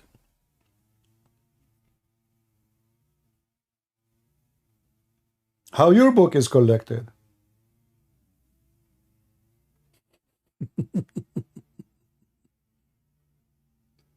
Muslims, who of you dare? I'm here to challenge you. Your God, your prophet, shaking in their graves from my challenge. And none of you dare. Who want to talk about the corruption? Who want to talk about what is valid, what is not?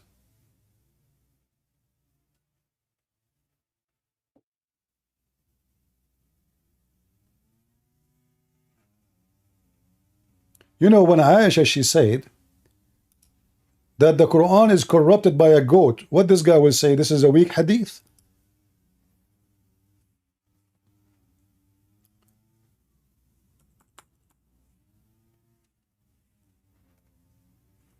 If your God could not even protect the Quran from a goat, and remember, this is the time when the Muslims have an army, fighters, soldiers, yet a goat ate the Quran. And not a single Muslim, and as you see, this is authentic hadith, not a single Muslim can recite for us the verses which are eaten by the goat. Who can recite for me the breastfeeding for adult 10 time verse? I mean, imagine this religion, they call it religion, yet their God, he sent verses commanding Muslim men and Muslim women to do breastfeeding for adult.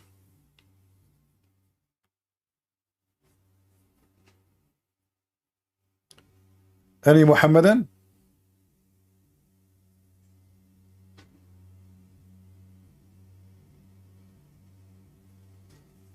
We have tons of reference that the Quran is not even exist anymore. Aisha, she said, Umar, he said, all those reference.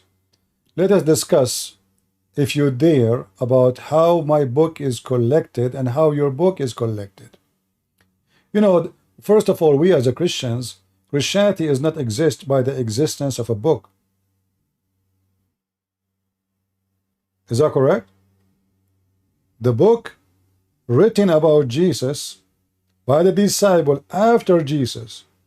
So Christianity is exist before the book is exist.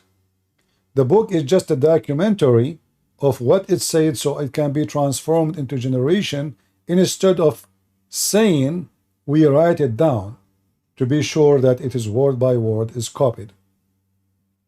Muslims, 200 years, 300 years, 400 years, 500 years after Muhammad still don't have a book.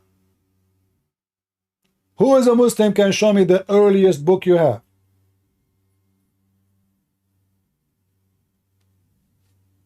Anyone? What is the earliest book you Muslims have?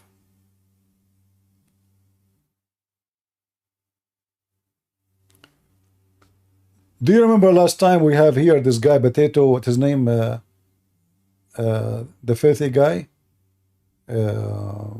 Ultimate Fart? And I asked him to show me page number A in the Quran. He refused. Anyone remember? What page number A has? Quran according to who? They don't have Quran. Muslims do not have Quran. They never have one.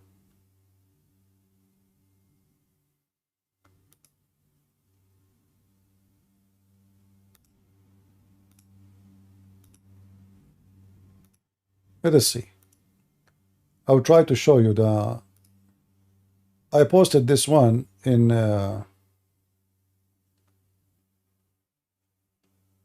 Patreon. Give me a second.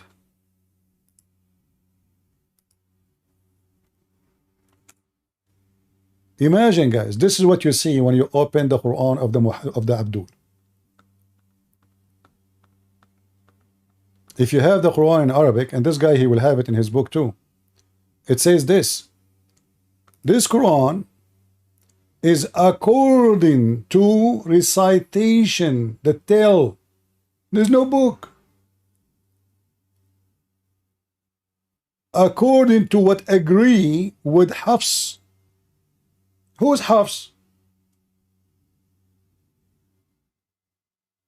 A person who he was exist hundreds of years after Muhammad. Recitation. And then the Muslim, they accuse this guy to be a liar. That's why his hadith is rejected. I mean, the guy is a liar. The Muslim, they say there's tons of articles about him. He is a liar. The Abdul, which the Quran is coming from, is a liar. Muslims. This Quran is written according to who? Hafs, the son of Sulaiman, the Asadi al-Kufi, according to Asim ibn Abi Nujud, according to etc. Uthman, according to Ali, according to Zayd, according to the Prophet. And by the way, none of those is the one you should take the Quran from. Your prophet, he says the Quran should be taken from 4. Where are the 4? And why we need to take them from those 4? If we have the Quran from Muhammad, why we need to take it from 4? Any Muhammadan?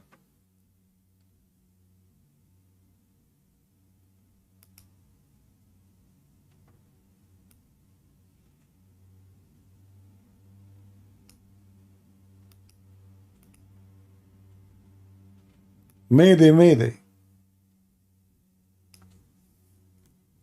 Did you take the Quran from Allah or from the 4? You did not even take it from the 4. You took it from other people against the command of your prophet.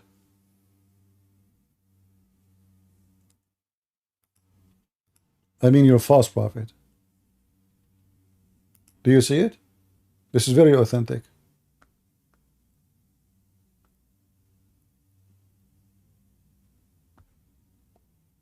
Let us see what is the hadith.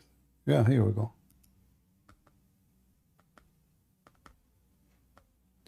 Take the Quran from 4. Abdullah ibn Mas'ud, Muaz ibn Abu Ka'b. By the way, Muslim, where is the 4? I mean, Salim and Mu'ad ibn Abi Ka'b. Where is the 4? Hey, Muslims, the Quran you have in your hand, are they from those 4? And why Muhammad, he named 4? He's trying to copy the Christians? The 4 Gospels? Why 4?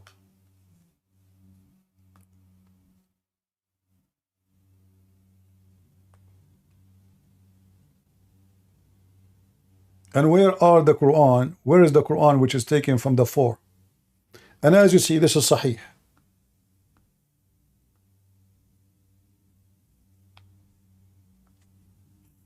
And as I say it, for me, I don't prefer to debate about the Quran as being corrupt, even though it's very easy to prove it. But what's the point of proving something stupid to be corrupted anyway? I mean, corrupt cannot be corrupted twice. The whole Quran is a joke. So I prefer to debate a Muslim who believes that the Quran never been corrupted, because that will make the Quran more laughable. Any Muhammadan?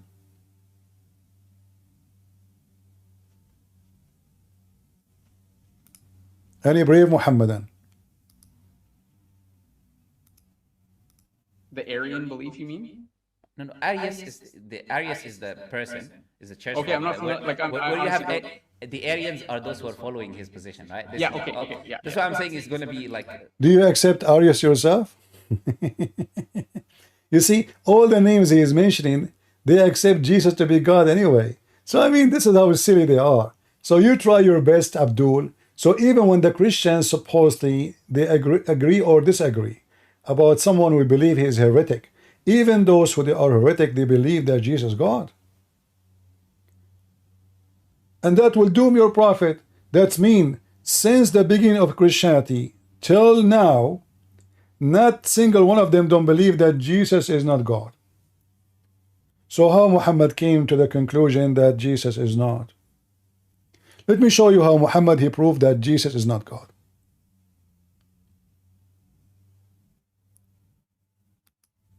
And by the way, Muhammad he think that the Christian believe that Jesus and his mother are the Trinity.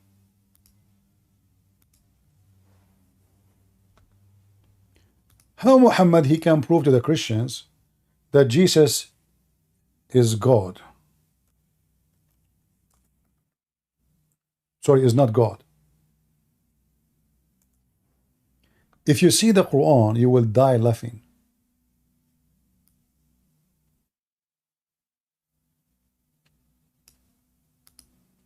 Let me show you.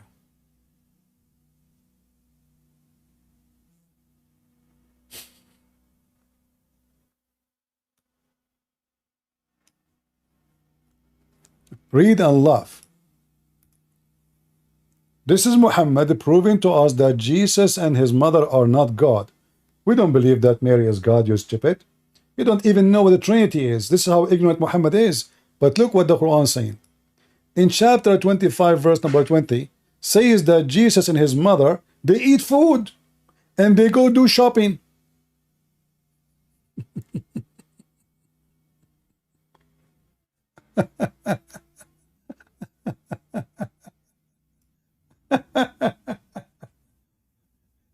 How we can prove that Jesus is not God and his mother too? They eat food and they do shopping. Hold on, this is not true. Isn't it you Muslim, you claim that Mary, she have food always given to her from God, so why she want to do shopping, you idiot? If we go in the same stupid book, you will find the Quran saying that Mary, she always have food. Who is the one giving her the food? Allah. She have unlimited supply of grocery. By Allah. Hold on. I'm typing with one hand. Look at this. In chapter 3, verse number 37. Each time Zechariah, he entered upon Mary, he found in her house, in her room, a lot of food. He said to her, where is this from? She said, from Allah. Like, what the heck? And the other verse saying that the proof that Mary and Jesus are not God, they eat food and they do shopping.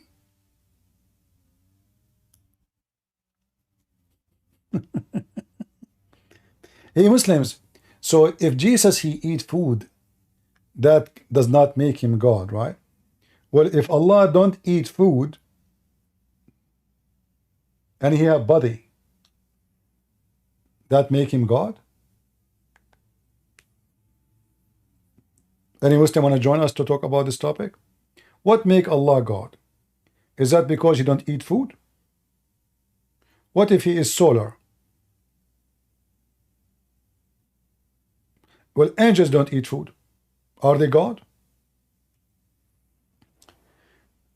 According to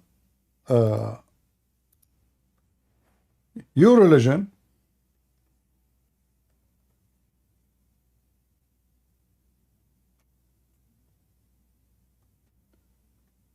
when the angels they came to Abraham, he could not recognize that they are not a human, which means they are angels, until he noticed that they don't eat food. So if the proof that the one who don't eat food is God, that means all the angels of Allah are gods. Any Muhammadan? Abraham, according to the Quran, he slaughtered a big cow, a huge cow, and he said to them, why you don't eat? I mean, just trying to show you the stupid logic of the Quran. If somebody eat food or someone don't eat food, which one of them is God? Read it.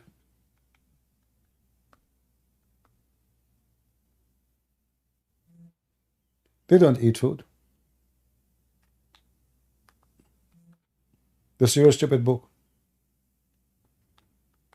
So now, based on this, the angels of Allah are gods too. In fact, the Muslims believe that the one who created Jesus is Gabriel. Is that correct, Muslims? Or I'm making things up?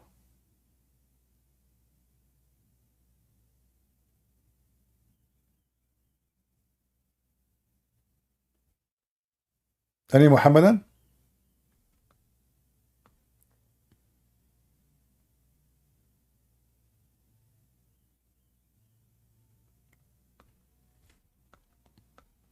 Mayday?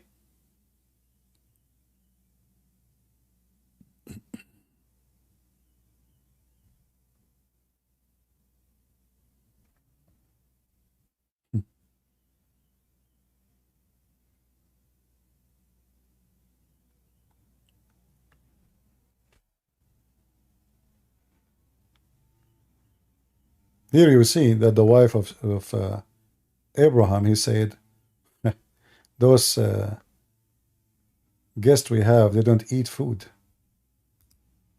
Ah, they must be gods. Any Muhammadan? Mayday, Mayday, who there?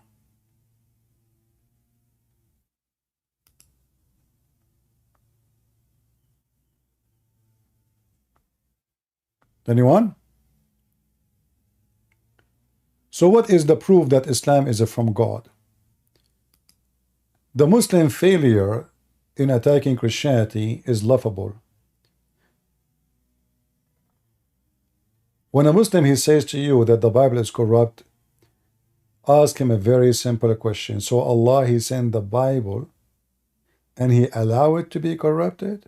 And then you will see the Muslim will start squeezing himself trying to change the topic.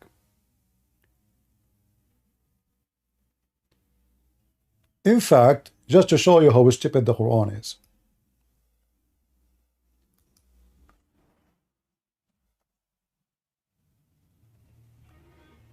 According to the Quran,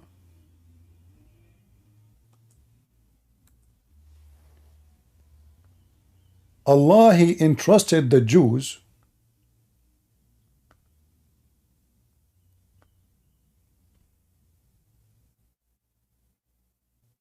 to protect his book. This is supposedly the Torah. This is not the gospel.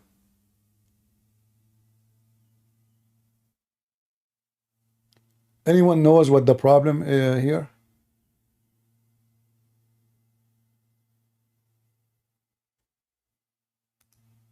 Anyone notice what the problem?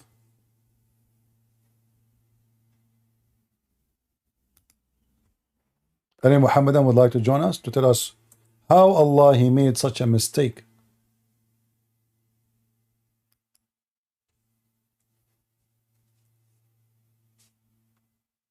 If Allah he entrusted the Jews to protect the book, did Allah made a wrong choice?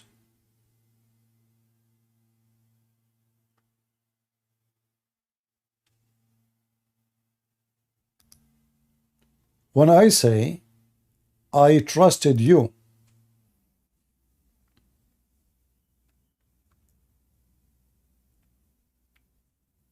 and then you fail me.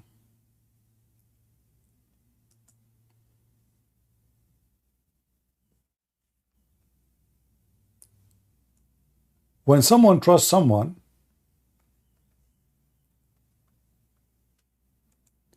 that means he have good faith on him, correct?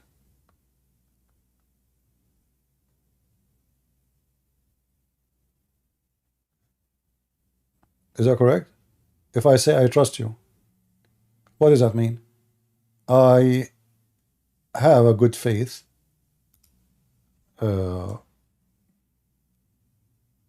I believe you are good. I believe you are trustworthy. Yeah, Prince, let me know if when I can talk. All right. Are you a Muslim?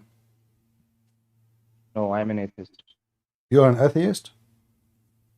Yeah. What I would do with you as an atheist? I'm talking about Islam, my friend. Yeah, so I might be in the wrong stream. Should I ask you my questions or should I come in any other stream? Is your topic about Islam? No, it's about existence of God. Are you exist? What? Are you exist? Yeah, but my question was, why do you believe in God what without evidence? what is the proof of your existence?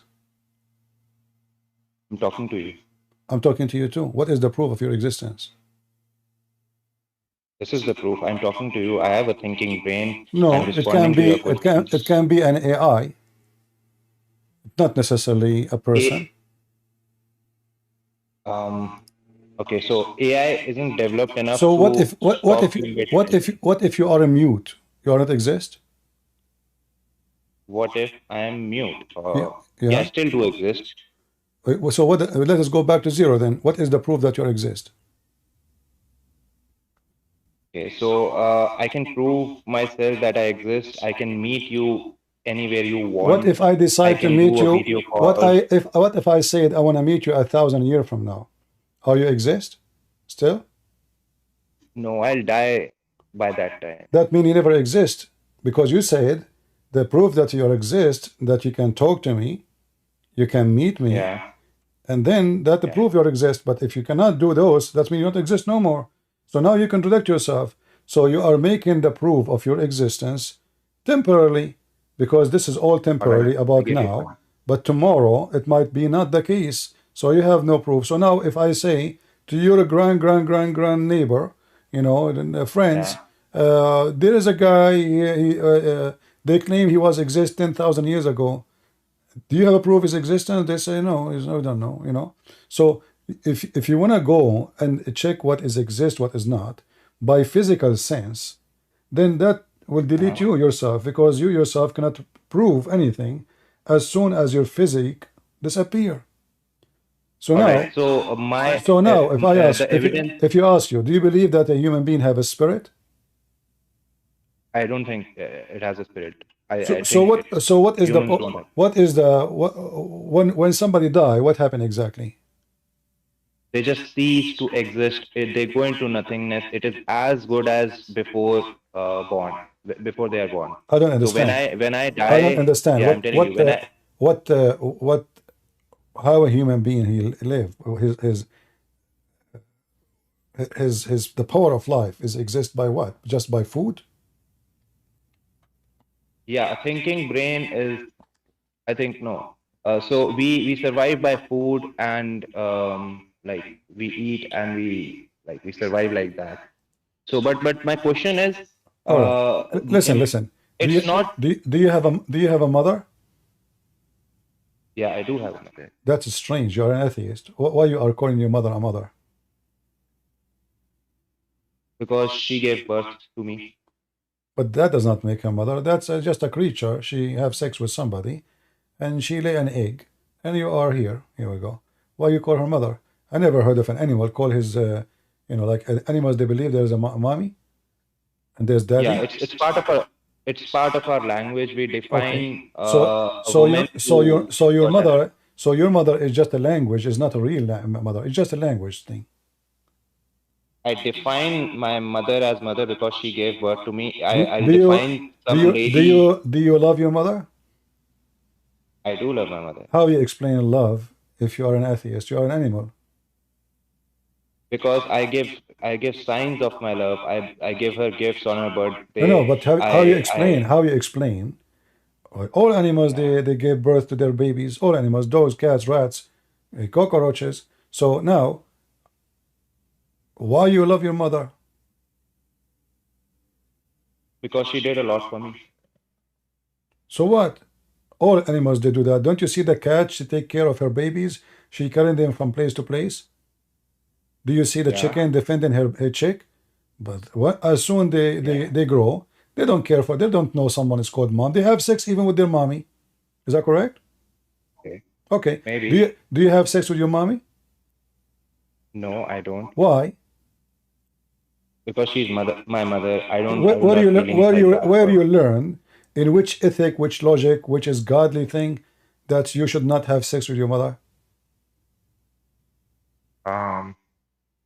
I mean, it's in our DNA to repel our own blood to have sex with. So if I have sex with my sister, that would be incest, and our offspring would be What is incest? There is genetically nothing. affected. You are an atheist, and atheists don't believe in such a thing.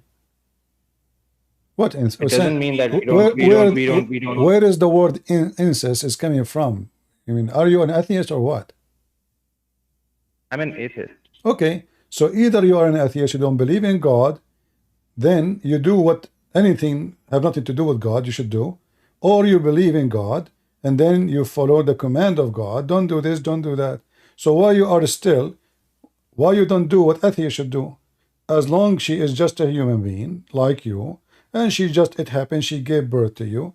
When you reach the age of maturity, you can have sex with her because this is what animals do. Can we not bring? Can we not bring my mother? Can you just take an example of a sister? I'm not insulting mother, my friend. I'm not insulting your mother. I'm just trying to reach to you to show you that your logic is accurate. Because simply you claim to be an atheist. You claim to be an atheist, but then you said to me incest. Where do you get this from? Yeah. This is a statement of religious people. This is not a statement of somebody believes in an animal.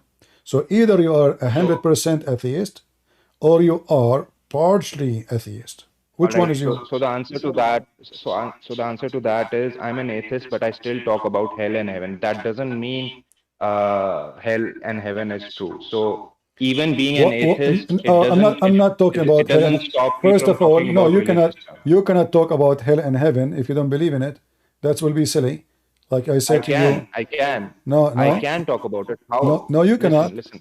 No, listen. Talking about it, something like I can talk about aliens, but doesn't mean I am believing in it unless I say so. So I'm asking you now, what is the reason for you not to have sex with your mom?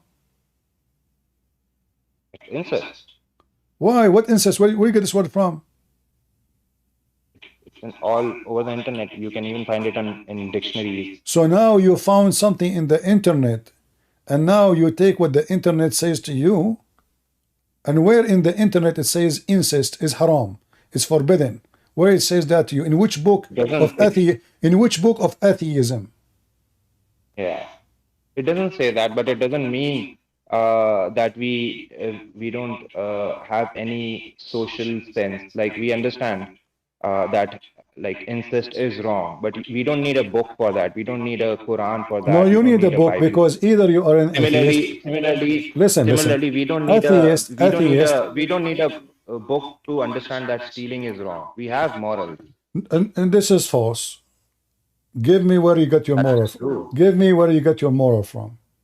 So I'll tell you. If someone bullies me, I'll feel bad, so I know that I shouldn't bully someone. If someone steals from me, that I know I'll feel bad, so I won't steal from anyone. What if someone? So I will go with you. But those who do bully, they can be bullied too, and they feel bad. Still, they bully others. So your logic is very silly. You know, there's a thief. Hold on, a thief. If you steal from him, he will feel bad, but still he's a thief. He steals from others. What kind of logic this logic is? What I'm saying is I think stealing is wrong, but if even after that I can steal without the fear of hell. So I think that stealing is wrong. So why you but think it's still, having sex with your mother is wrong? yeah, it's incest. It's in our DNA to repel That you see, family I'm not as asking a you. kinship. Don't tell me it's wrong. Why it's wrong? Aren't you an atheist? Atheists, they believe that they are animals. Where is the title wrong is coming to you from? I mean, wrong is when you feel guilty. So if the mother of the atheist person, Can she you can you agrees. talk about my can you talk about my sister rather than mother? It's making me No, uncomfortable. I like to make you uncomfortable. You like it, Please. like it. No, I like to make you uncomfortable. Here we go. So what the reason for you to say you are not going to have sex with your mother unless you are religious? Because if you believe you're All an right. So atheist, if you how believe, does that prove if you how does believe, that prove that God is there? I am proving to If you, atheists are really I bad am proving people, to you, I'm proving to you if that atheists you are are empty. incest, that doesn't Listen. prove God. Let me show you what I'm proving to you. I'm showing you that you are empty inside to the point when you try to find the value, you look for the value of those who believe in religion. You don't find the value in someone who is an atheist. This is why you don't want to practice atheism. Atheism believing that you're an animal. An animal should do what animals do. You grow Yeah, up. right. You're right. Listen, We are listen, animals. and Atheists are incest, but that doesn't prove that there's a God. That doesn't no, prove no, that no. there's a Why you God. differentiate yourself? Why you decide not to be an animal suddenly? So when you want, in theory, you're an animal. When you want, in practice, you don't want to be an animal. So you cannot I be am an animal. I okay. am an So animal why you are not having sex with your mother as an animal? because If she like because it and you it's like it, what? incest. No, what It's incest mean? There's no incest. guilt. Is that guilt? No, it's incest. It's in Okay. our DNA to avoid our own Is blood. incest sin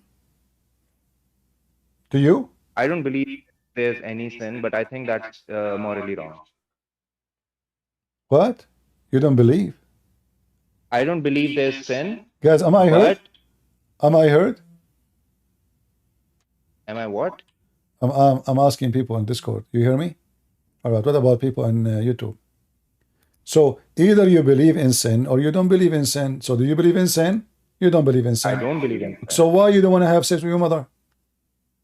It doesn't matter because you calling us atheist and incest morally like immoral people doesn't prove that there's a God. We can be the worst people. What the word moral? We can be the worst people, worst people. Where you got your morality from? As an example, the I told incest. you. Where you got I the told incest from? you. No, you said you feel guilty. You feel bad. So now, if a It's in our man, DNA. okay, hold It's on. in our So if a DNA, man, he want to have sex with his mother, and his mother she like it, why you want to feel guilty? And listen, if anyone else wants to do that, they can go ahead and they can do I'm whatever they asking want. you. But I'm they asking won't- you. they I'm won't- asking they you. won't- Why they you will? won't- they Why you won't- will feel bad? they- Why you will feel bad if you have sex with your mother? Give me the reason. Listen, don't bring my mother in this topic. You are making me uncomfortable. And if you I don't don't want to care have if an you are intellectual comfortable or debate, not. Get I'm- lost, Mr. Uncomfortable. Don't come to here if you are not comfortable. I did force you. Did I force you? So when you say there's no God, but then you follow the teaching of God, and you don't like to be an animal, obviously you believe you're a hypocrite. Either you are an animal, you practice what animals do and live like one, because not everything can happen against somebody. Like, okay, you sleep with your mother she like it. What is the problem then? If you're an atheist, you like it, she is a woman, you are a man, you like to have sex, she like to have sex, boom. So what do you get your incest word from? And why you are not feeling comfortable? Aren't you an animal? Imagine I ask a dog, why you are having sex with your mom? He says, I don't feel comfortable, don't talk about my mom. So either you're an animal who don't believe in something called mom and dad, because animals don't. All those words, mother, wife, daughter, sister, those are religious words. And when a human being, he follow rules regarding sisters, sons, mother, father, that means you are not believing you are an animal. So either you are an animal, you practice what animals do, or you are not, but you are a hypocrite. You claim that you are just an animal, but you don't want to do what animals do. Why? Because you decide to learn from us how to live. Hypocrite. Either you are an animal or you are not. However, I advise you to convert to Islam, because in Islam you can live like an animal. As an example, in Islam, if you have a wife, it's not the same if you have a girlfriend. So, in the Quran, chapter 25:54, it says, وَجَعَلْنَاهُ نَسَبًا وَصَيْرًا. We read the interpretation. If a man, he have sex with a woman, and he have daughter from her, he can have sex with the mother and his daughter. Here you see right away that the Muslim, they switch to the atheist mood. They are animals. They can have sex with their daughter, even though she is daughter from blood. But according to Islam, no. She is a daughter from fornication. So in Islam, the word daughter and mother, etc., is an idea, is not reality. To the point, we can make the one who is your real blood not your daughter, and the one who is not your daughter, your daughter. How we can prove that? Let me show you.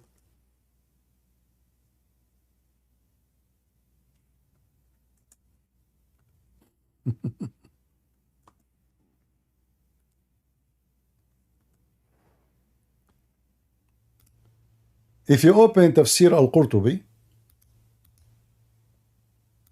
you will find the Muslim agreeing immediately that a man, he can have sex with his daughter as long as she is a daughter from adultery. This is the official government website of the Kingdom of Saudi Arabia. Please post the link in YouTube.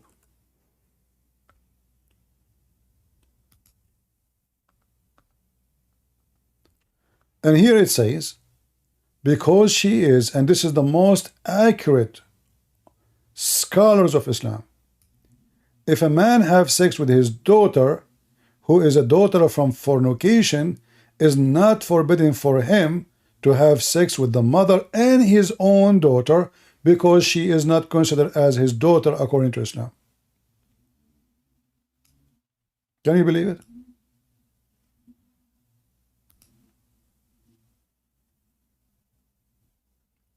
Muslims are Lineage atheists. means the mixing of water between male and female according to Islamic law. If it was due to sin, then it is an absolute creation and not a confirmed lineage, and therefore it does not come under the saying, your mothers and your daughters have forbidden to you his daughter due to adultery.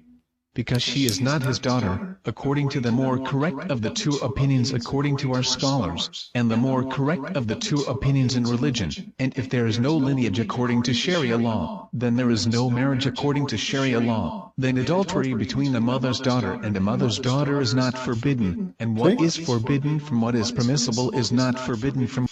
Do you see, guys? Muslims, they speak about morality and they claim to be religious, but in reality they practice animalism. Not only that, just to show you the madness of Muhammad and the madness of his followers, even the scholars, they are debating about if we can have sex with our sister or not. Read carefully. The scholars, they differ about if a man, if his daughter or his sister from adultery. They differ about it. Like, shouldn't they right away say no, no, no way? No, no, the majority, they agree, we can. I mean, this is how stupid, filthy this cult is. They differ about something. Should anyone say no to? Even the atheists, we just heard the atheist saying no. We just heard the atheist saying no. And he's an atheist.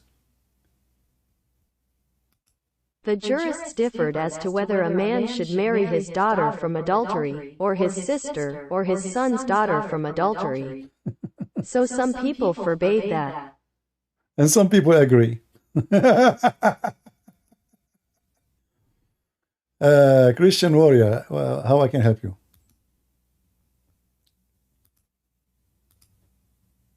I don't know why he's here. Not only that, look, I will show you something more stupid. Muhammad, he make your daughter, even if she is not your daughter. How is that? Muhammad, he come with rule. If your wife, excuse my language, because this is what it is, and your wife, she deliver a child, a son or a daughter, from your neighbor, according to Islam, this is your son. Even if though you know 100% that this is not your son or your daughter. Can you believe it? So according to Muhammad, the baby belonged to the one who owned the bed. So lineage in Islam have nothing to do with marriage really and blood. Who owned the bed? The boy for the owner of the bed, and the stone for the person who commit illegal sexual intercourse. So now, your wife, she slept with a neighbor, and you were able to bring 4 witnesses, and they saw his penis going in and out, which is impossible to find such a witnesses. You are screwed. The son of the fornication from your neighbor, your enemy, now is going to carry your name, is going to inherit your money. You like it or not? Do you see it? Imagine you found a guy sleeping with your wife for the last 10 years. And all the sons you have, from sons and daughters from your wife, are not yours. Now they will take your money. Legally, they are your kids. You cannot disapprove that they are not. You own the bed. So your wife, she goes sleep around, make babies from everyone, every cable guy come to the house to install the internet for you. She make babies from the taxi driver, from the pizza delivery guy, the plumber, he was doing plumbing to her. And now, those men who had sex with your wife, their babies will take your name and your house and your money. Isn't it? This is amazing and rewarding.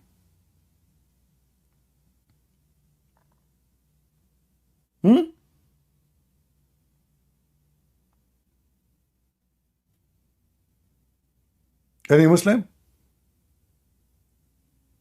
And how Islam says you Muslims, you believe only in real marriage and from blood, and now you say the child is for the bed, even if the child is not the son of this man. Especially now we prove that they are committing illegal sexual intercourse, which means this marriage and the fruit of this marriage is fake. Like, you know, this guy, the Israeli, they killed his children. Ismail Haniya, right? Okay. Ismail Haniya, he have many kids. But all of them mostly, they are born when he was in jail. How his wife, she was making babies.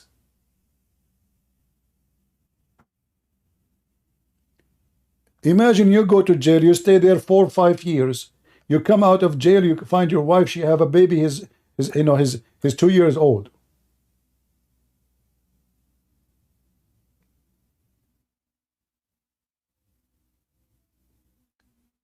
Based on Muhammad teaching, well, he is your son.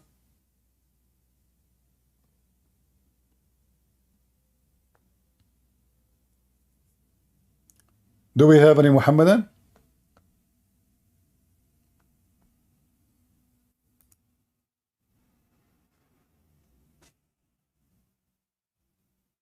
Any Muhammadan would like to join us?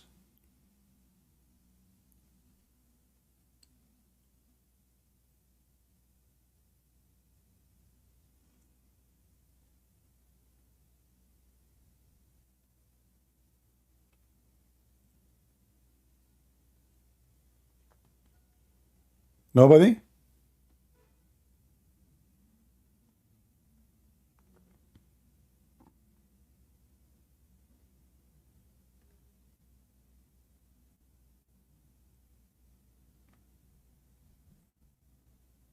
Do you Muslims agree with this? That your neighbor, he do boom boom to your wife, and then your neighbor, he inherit your money? His sons take your money? Your bank account? Your property, your land, your name? And then your neighbor, he will come to the son, he says, son, ask your mom, I'm your dad. Now, yes, let us enjoy the money of this fool. Do you remember the story of the Arabian Abdul? It's a joke. So this guy, he decided to get married. He found a girl, she is beautiful. So he came to his dad. He says, Dad, finally I found the girl I like. I want to marry her. The dad, he gets so excited. He says, son, this is my dream to see you getting married. Give me her name. Let us go and ask for her hand. The son, he gave him the name. The father, he says, no, no, no, no, no, no, no, no. No way, no, no, no, no. Son, he said, why, Dad? Why? I love her. Really, she is a good girl. Really, we are in love, you know. We already had boom boom together. Then the father, he had no choice to say, listen, son, let me tell you, when I was in your age, I was really a playboy. And she is your sister. No way. This girl, she is my sister? Oh, man, what I did. So this guy, he got so upset, he got sad. Anyway, a few months after, he found a new girl. He came back to his father again. He says, Dad, I found a girl to get married from. The dad got excited again. Great, wonderful news. Here we go. You overcome the first one. What is the name? Let us go for her father. He gave him the name. No, no, no, no, no, no. No, what? You cannot marry her. She's your sister too. So this guy, each time he come to his dad to marry a girl, he gave him the name. The father, he says to him, she is your sister too. So this guy, he grow a beard. He don't go out. He don't meet anyone. He is so sad. And then one day, the mother, she noticed that her son changed. He used to go out. He used to be happy. Now he is not going out at all. So she said, son, what's your problem? Tell me what's your problem. Maybe I can help you. He said, Mom, I cannot tell you. I cannot. She said, no, you have to tell me. So he told her the story. Each time he bring her a name of a girl to get married from, his father tell him that she is your sister. So look what the mother, the Muslim mother, she said. She said, son, go and marry any one of them. Because who said to you that he is your dad? Who said that to you, that he is your dad? None of them is your sisters. And this is the Islamic society.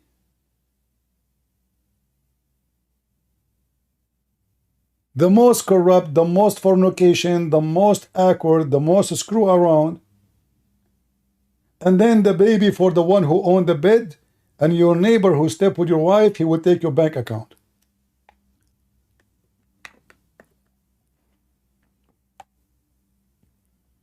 Who told you that he is your dad? Huh? Give me his name.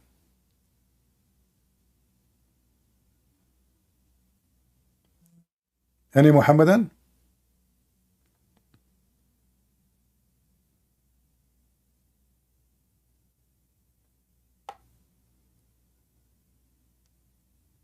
No Muhammadan for today? All right. I will try to come back again later. Do you guys want me to come back? Download this video. I just want to give my voice a break from talking for long. Otherwise, we lose it, you know. So if I'm able to come back, I will be back later, maybe at night. And as you see, the Muslims don't dare to speak to us. They think they have religion. Muslims don't have religion. Islam is nothing but a pagan black stone, worshipping, kissing, licking. They believe even the black stone is the right hand of Allah. They believe the black stone erased their sin. They pray in direction of a stone. Even when they deal with shaitan, they throw a stone at him. Everything in Islam is a stone. Islam is a stone time religion. From the stone time. Beating women, having sex with the children, cutting hands, for stealing an egg. But Muhammad the rapist, nobody stole it, nobody cut his hand. Muhammad is the fornicator, nobody stoned him. Muhammad the cheater, who even broke the command he gave Allah, he gave him supposedly.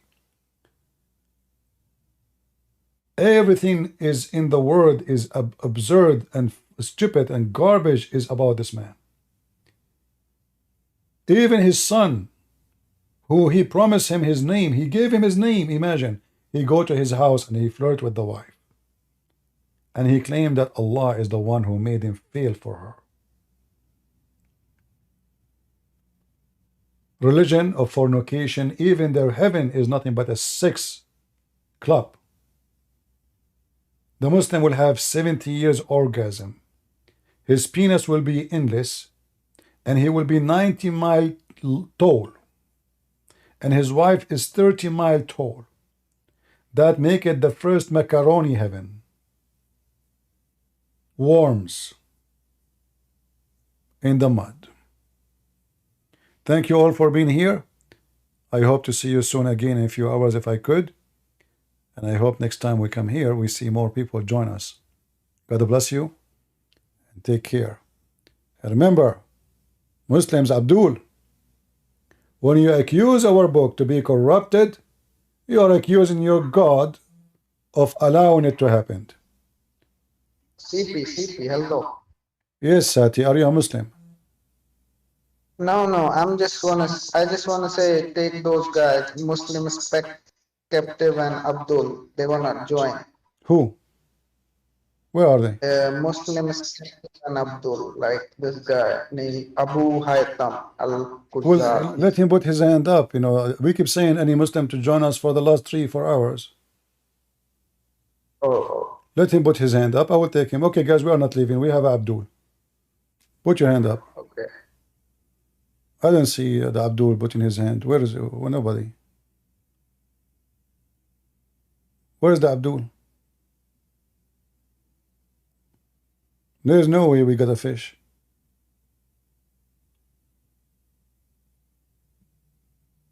I don't block anybody.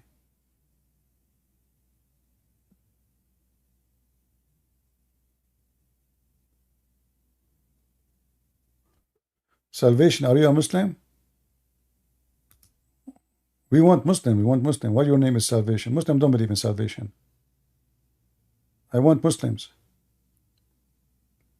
Any Muhammadan? Okay, Abu, go ahead.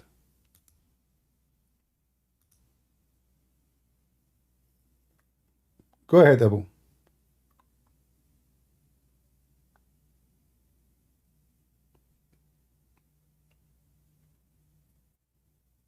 Hello? Yes, I'm here. All right. What do you like to say to us, my friend? Go ahead. You are a Muslim? Yes, I'm Muslim, alhamdulillah. All right. Your friend here in the video, he was saying the Bible is corrupt. What do you think about that? Yes, I do believe the Bible is corrupted. Can we talk about something else? Where in the Quran it says the Bible is corrupted? It says in Surah Al-Baqarah that the Jews has distorted the scriptures. Can you give me the chapter and the verse? Also, question, Prince, even if it's not explicit in the Quran, we have it in the Hadith. Just one by one, please, one by one. You will talk. Okay. So where in the Quran, chapter 2? Go ahead, Abu.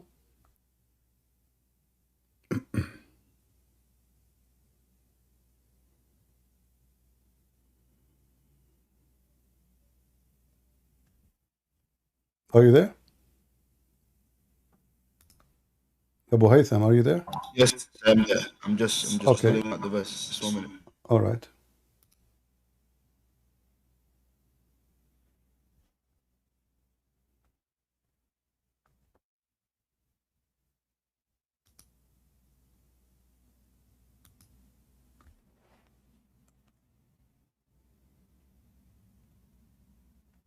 We are waiting for our friend here to find the verse.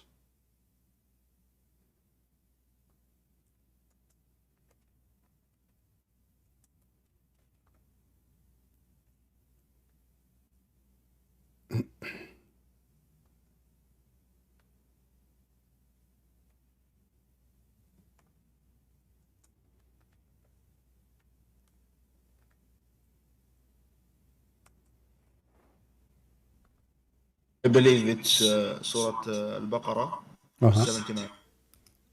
Okay, 79. All right, read it for me. English or in Arabic? Yeah, read it in English, so people can understand. You said 79, right? Okay. Go ahead. Okay. Then to those who write the book with their own hand, they say this is from Allah to purchase with it a little price. Woe to them for what their hands have written. Woe to them for they earn thereby. All right. Well, this goes for you. It's you Muslims who wrote the book in your hand. It specifically talks about specific group of people, which is the Jews. If you look at the second verse, which is 80. Yeah, but hold on. It says those who write the book by their own hands, correct? Yes. Okay, who is the one who wrote the book in their hands? The Jews, they have, according to your religion, they have the Torah written by the hand of Allah delivered to them, correct? What? According to your religion, Moses, he received the whole Torah, not only the Ten Commandments, written by the hand of Allah, correct? Yes. So this is cannot be about the Jews because this will be wrong. For the Jews don't write the book by their hands. They are just copying what Allah he gave to Moses. But who is the one who wrote the book by their hands? It's the Muslims. The Quran you have today is written by who? It's written by multiple writers. But that means you write it by your hands. This is not by Allah. Correct? Yeah, but we don't. That doesn't mean anything. Really, no, it means we don't believe the Mus'haf. We don't believe the Mus'haf is Allah's word. No, you see, hold on. Quoting what Allah says. Okay, but isn't it the Quran says Allah is the one who should collect the Quran, not you? Yes. All right. So why you are collecting the Quran? Preserve the Quran. Huh? Preserve the Quran. Is what? Preserve. Okay, but preserve, no, he says jam'uhu wa qur'anahu. Inna alayna jam'uhu wa qur'anahu. It is on us to collect the Quran, correct? And to recite the Quran. Who is the one who collected the Quran? The one who collected the Quran was Umar. Umar and Abu Bakr. Well, isn't it? It says that they were debating about it. Why we want to do something the Prophet himself did not do? So why? Yes. Why? Okay. So why you Muslims are collecting something your Prophet never commanded you to do? Because at the end of the day, it's collected in the memories of the writers, the memories of the. Okay, I will go with you. And now, if this guy, what his name, Muslim skeptic, he can join us. When the verses of stoning and the breastfeeding for adult been eaten by the goat, you said that we preserve the Quran. Can you recite for me the verse of breastfeeding for adult? Okay, firstly, this verse was abrogated, and the hadith in Sunan Abu Dawood was tad'if by Al-Arnaut because of Ibn Ishaq in the chain, and the part where it says that the sheep has eaten it, it's da'if because Ibn Ishaq is in the chain. That's firstly. Secondly, Aisha. Let us stop one by one, please. So you just said that this verse is abrogated. That means there was a verse, you agree, correct? About a breastfeeding for adult, correct? Yes. Okay. Where is the verse? It's abrogated. No, you say abrogated should not be deleted. I mean, abrogated by practice, you say. Is it abrogated by practice? We have three forms of abrogation. I know. I'm asking you. It's how it's abrogated, by practice or by recitation? By both practice and recitation. Give me the proof. Okay, I will show you now. Okay.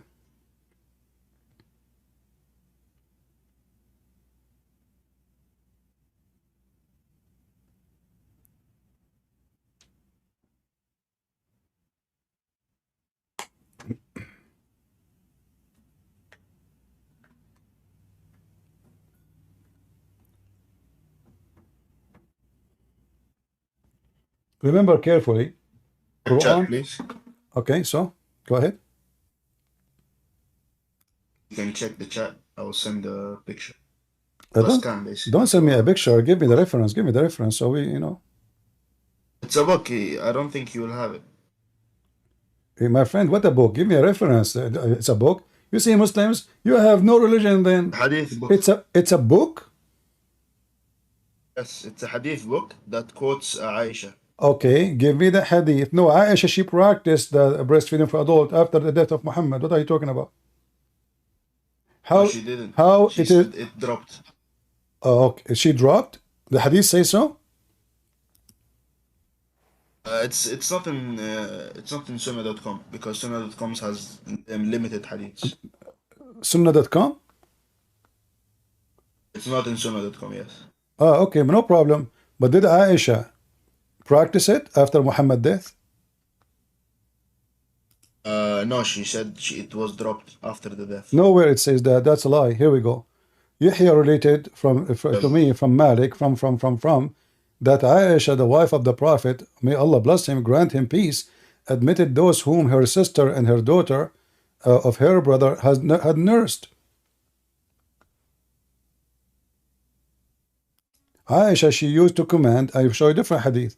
Aisha, she command her sisters and her nieces to do breastfeeding for anyone want to attend upon her. Right? Can you show me that specifically? Okay, hold on, let me see.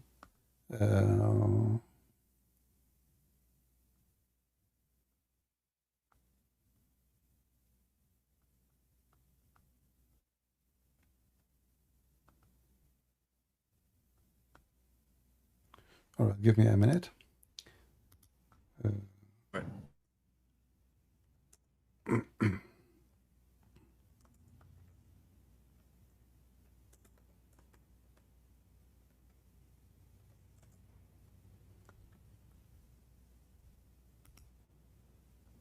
All right, let's see here this one.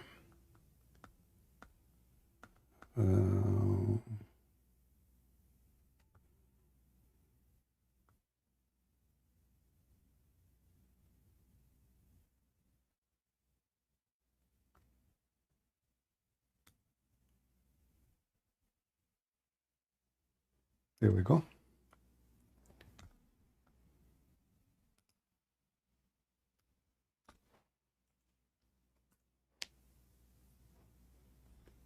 You know Arabic, right? So you can read it in both. So here it says, Aisha, she commanded her sisters and her nieces that anyone who have to enter upon her, they have to do breastfeeding for him. All right, let us go down here. We'll see.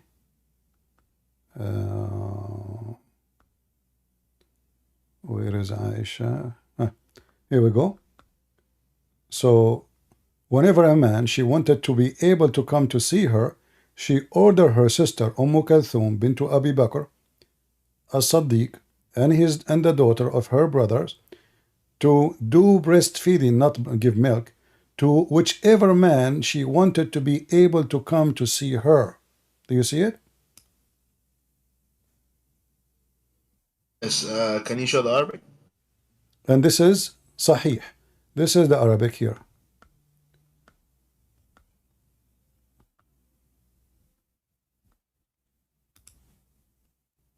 فأخذت بذلك عائشة أم المؤمنين في من etc. Read the rest. She commanded her sisters and her nieces to do breastfeeding for anyone when I enter upon her.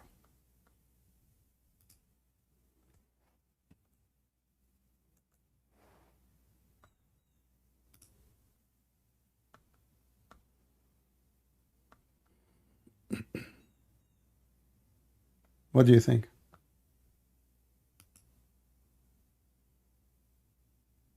Are you there?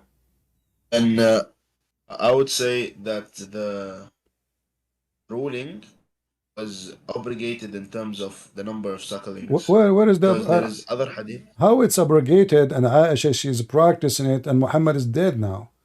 You see, are you saying to me Aisha, she was doing that in the time of Muhammad? No. Muhammad is dead Aisha now, anyone want to enter upon her is he have to go through a process. She commanded her sisters and her nieces to be their secretary. So anyone want to enter upon Aisha have to do suckling 10 times. Same time you said to me abrogated. Give me the verse abrogating this verse. Okay, we can come to that, right? But firstly, let's establish that the suckling verses are not يعني the ruling of the suckling verses are not 10 anymore. You agree with that? They are what? They were not 10, so it was abrogated to 5, right? No. You see, when you say abrogated by 5, show me where's the 5. There's no 5. It's in the hadith. She No, said no, that no, no. This is a was note. 10 and then This it was is reduced to 5. This is a note. This is a note. This is not even part of the hadith. Secondly, if it's abrogated by 5, what is the verse of 5? You have now your problem became bigger now. Now we have 2 verses are missing. The one about 10 and the one about 5. Show me in the Quran. You see, you just nailed it yourself. Because you said it's abrogated by recitation and following. But now you are saying it's abrogated to 5. So it is still valid. And now we should have a recitation and we should have a practice, but it's 5. Show me the 5, where we can find the 5 verse. Okay, firstly, the recitation of the verse has been abrogated, and there is no verse that No, says no, no, it's hold 5. on. You see, my friend, Wait. my friend, you Can I said, continue? I know, but we don't want to repeat ourselves. You said that the verse of 10 times abrogated by 5. So now where is the verse of 5 abrogating the verse of 10? Where we can find the verse of 5? Yes, I didn't say it's a verse. I said the ruling was abrogated. No, it's a verse. It's not a verse. Okay. The ruling All was right. abrogated by 5. All right. Let us go back. Let us go back. Shall we? Okay. Okay, no problem. All right. Here we go.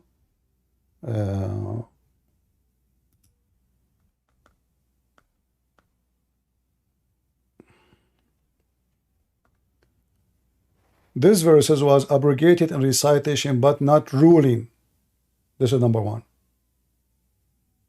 Do you see it? Where is it? The verse of stoning and the verse reading out 10 times was revealed. Okay, and? Okay.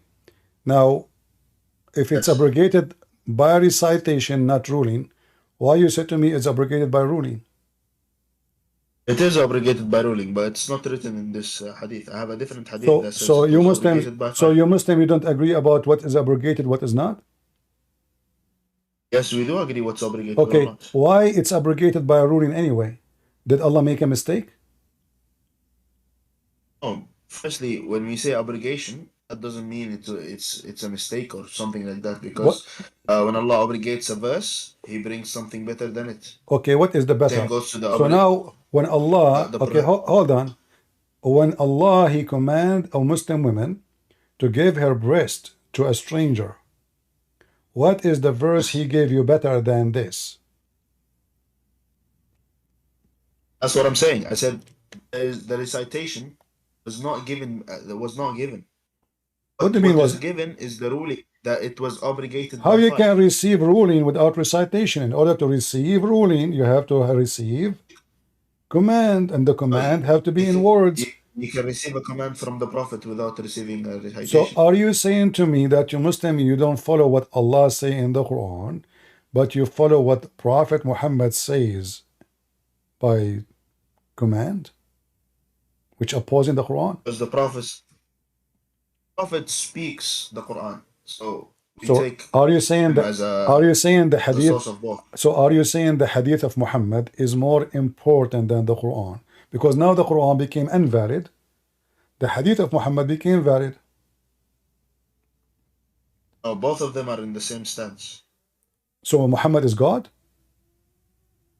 No, but the rulings given by Muhammad is from God. How Muhammad received command from God? Isn't it Quran? No, he can receive commands without the Quran, just like Hadith Qudsi. he receives the revelation straight from Allah, and just he recites it to the people Okay. as hadith. He doesn't recite it as the Quran. Let us stop here. There is a holy hadith and there is unholy hadith, correct? Yes, hadith Qudsi and hadith is this one? the Prophet Okay, I will go with you. The Qudsi hadith are very little in number. Is this one of them? Huh? Is this one about abrogating the breastfeeding for adult is one of the hadith of Qudsi? The answer is no, right? No, it's hadith from Aisha. So it's not holy and it's not even granted. So how you follow It's hadith? holy. Okay, so why first of all God he will command the Muslim women to give her boobs to a stranger, and why Aisha she is giving command to her sisters to breastfeed adult men so they can meet with her? What was the logic of Allah behind this? Okay, can we establish that the hadith was obligated? No, we cannot, because you have to give me the abrogation. It says 5 times. So now, are you saying to me that you Muslims, you suckle a Muslim woman boobs 5 times instead of 10? Okay, this is where can go even more and say that the ruling has been obligated once more, and it became one. Okay, guys, became one. What do you mean one? Yes, time. There is a hadith or a Quran says you can suck the breast of a Muslim woman once and you are adult. Can you show me the reference? This is what I'm saying. I'm saying the Quran verse is not obligated. It's obligated, but the ruling is still there. Where is the ruling, my friend? You see, you keep saying to me the ruling. Okay. Okay. Can you said just, so, guys. Look at this. Our friend here is saying that Allah gave command Muslim women she have to give her breast 10 times in 10 different days. Then Allah he changed his mind. He made it 5, and then Allah he found it absurd, so he make it once. Why Allah keep changing the number? What number does? So why it was 10 in the beginning? Why it became 5 according to you? And why it became 1 according to you? What was the wisdom in that? I do not question God's wisdom. No, I'm not asking you to question him. I'm asking you to question the wisdom itself. Like, we want to learn from the wisdom of Allah. So if a woman she gave her boobs 10 times, now we make it 5. Did Allah make a mistake in the number so he found 5 can do it? No need for 10? What the point of abrogating from 10 to 5? If 5 can do it, and later you said it became 1. If 1 can do it, why Allah even said 10? And what 1 can do, if you suckle at breast of a woman once, what that will do to you? Will make you horny. Okay, about the ruling of the verse specifically, like what's the verse about, or the ruling about? I am not that knowledgeable to discuss it, because it could fall into something which is misinformation. I don't want to misinform anyone here. Well, okay, everything in front of us is misinformation, because you just gave me saying that it become once, but you failed to give me anywhere where it says that this ruling became once. Okay, I'll send it. I'll send it to the guy here. Why you don't? Sure. Why you don't? Black. Why you don't read the hadith for me in Arabic? All right.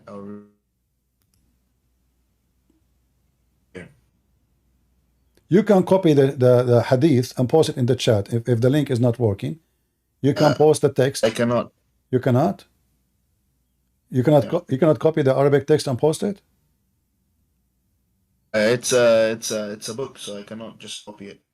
I mean, you cannot copy the text from the book. It's a scan. Ah, okay, I see. All right. So, what is the hadith? The hadith is in which book? It's in At-Tibyan. So this is not. Tafsir al-Quran, At-Tusi. So you see, this is not even a hadith, my friend. It is a hadith. It's a narration. Okay. So where the hadith is in which book? You said to me At-Tibyan fi Tafsir al-Quran. Yes. Yeah. Okay. This is made by At-Tusi, right? Muhammad ibn Hassan At-Tusi. Yes, Muhammad ibn All right. But this is a Shia guy. You are a Shia? No, but he uses the evidence of no, but this is a Shia. But this is a Shia. Is evidence is Sunni evidence? Yes. There is Sunni evidence, but I'm showing you the Munsaf first, and then I'll show you the even from the Shia's perspective, they do believe that it was obligated. My friend, the Shia don't believe And in. also Okay. in Munsaf ibn Abi Shayba Uh-huh. or At-Tawus, it even says the same thing. It says that حدثنا ابن إسحاق ابن سليمان عن طلحة عن طاووس قال اشترط 10 رضعات ثم قيل إن الوحدة تحرم. First This of is all, when it became one. no, first of all, according to Islam, suckling a woman and you're adult, that will not forbid you and will not make it a muhram for you. Is that correct? This is why I don't go to the ruling, because See, I'm not so this is specifically sure a about the false ruling. statement, because we can go in 2 seconds, you will find tons of fatwa says breastfeeding for adult only for infant can make it unlawful for a Muslim to have sex with this woman. Only if he did it when he is an infant. If it's not, then that will not forbid. Do we agree about that? Yes. Okay. So what the purpose of this then? No, nothing. I mean, guys, look at this madness. So now it turned to be that if a Muslim woman, she gave her breast to a stranger and he suckled it 10 times or 1 time or 5 times, still he can have sex with her. So what was the point of this? Yeah, but the ruling behind it is obligated. That's I know, but what abrogated? I mean, what was the point? Right? Because in no stage it's making you forbidden for her. So what the point? And what kind of God he commands? So Muslim women, they have to cover themselves. It's haram to show her hair. It's haram to show her face. It's haram to shake hands. But I can hold her breast and suck her 10 times, 10 different days until I'm satisfied. This is what I said. It's obligated. It's not there. I know. Is that because it is absurd and it's madness? So the Muslim, they decide to delete it? Because you need to show me where your prophet said it's abrogated. You fail. You said your prophet said. Where your prophet, he said this is abrogated. Show me the command of your prophet. Sure. All right.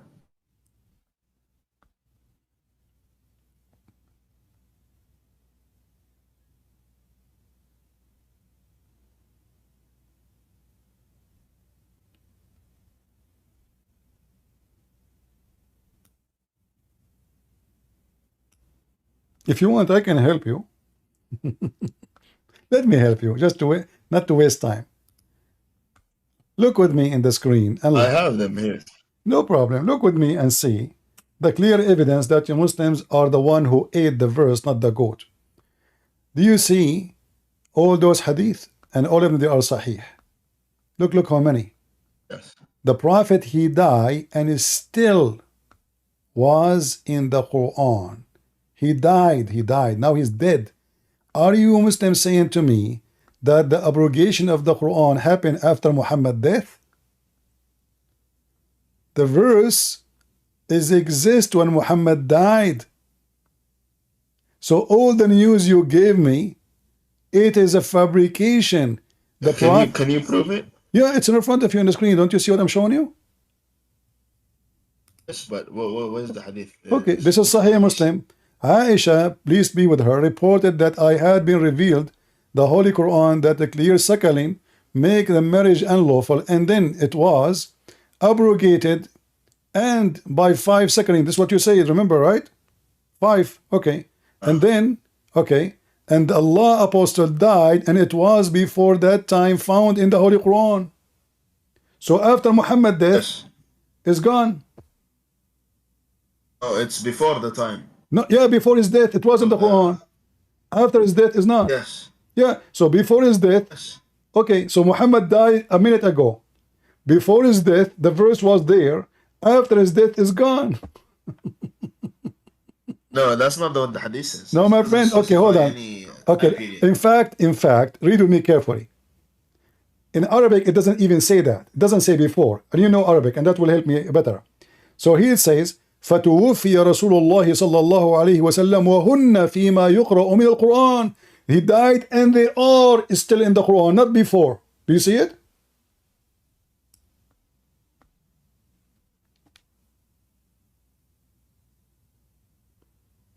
Don't faint.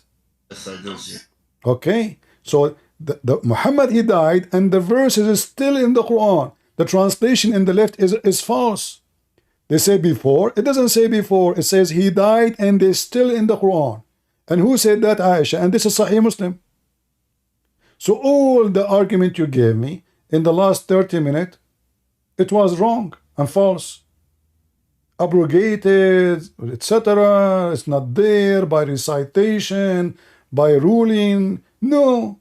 As you see, Aisha, she's practicing it. And as you see, Muhammad died. There is no way the verse is abrogated after Muhammad died. That would be funny.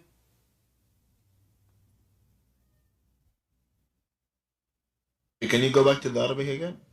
Here we go.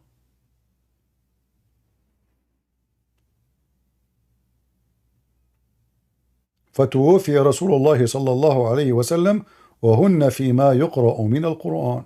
Arabic is so clear. He died, and still they were recited in the Quran when he died. There's no before, there's no after. When he died, still they were in the Quran. So why Muslims, they lie to themselves and they claim it is abrogated and it's gone, sometime by abrogated by ruling, sometime abrogated by recitation. So what happened now? As you see, recitation is not abrogated.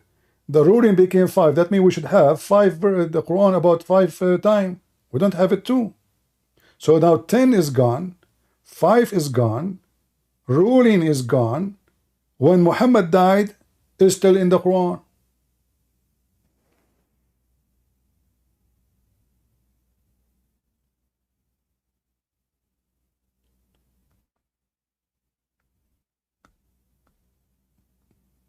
What do you say?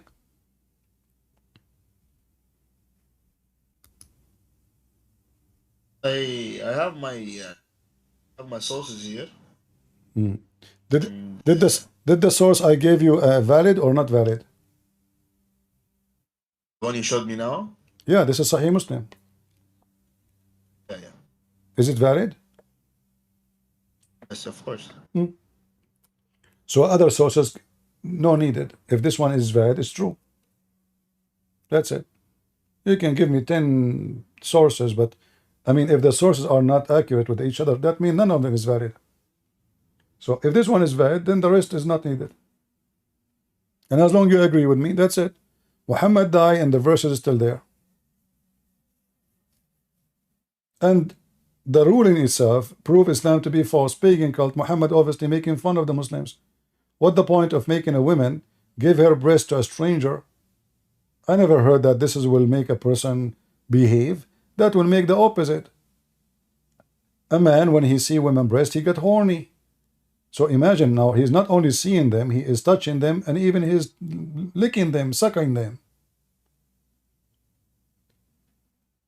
I mean, I don't know about the ruling of the specific. No, use your brain. You are a man. Do you agree that your wife, with my respect to your family, do you agree that your wife, she practiced this? I don't believe that's the ruling. Well, this is the ruling in front of you. Aisha, Yeah, I show you the hadith, my friend. Did I show you the hadith? Aisha, she commanded her sister to do it. Yeah, she showed me, but Okay, I don't know. so Like, imagine, you say, what if your wife, she was the sister of Aisha, and Aisha, she command your wife to do so? What do you think about this? firstly, I don't know the sharh behind the hadith. So Well, let it be something else. there's no need for sharh. Explanation is explained. I mean, the hadith. But there is need for My sharh. friend, no. You see, even this one needs sharh. If the hadith says anyone want to enter upon her, she commanded her sisters and her nieces to do suckling for him. So it's explained. The reason to do suckling, a man should suckle the sister of Aisha because she is a family. And now Aisha, she become a genius. So she decided that, okay, any man want to enter upon me, he can enter by suckling my wife's boobs, not my boobs. But Muhammad did not say that. Muhammad, he says, you do it. Number 2, as long as still you can have sex with the women, so what the point? So now a man, he entered upon Aisha, and Aisha, she did suckle him or her sister, but still she is lawful for him, so what the point? Same time, Isn't it the Quran says that the mother of the believers are haram, forbidden for you?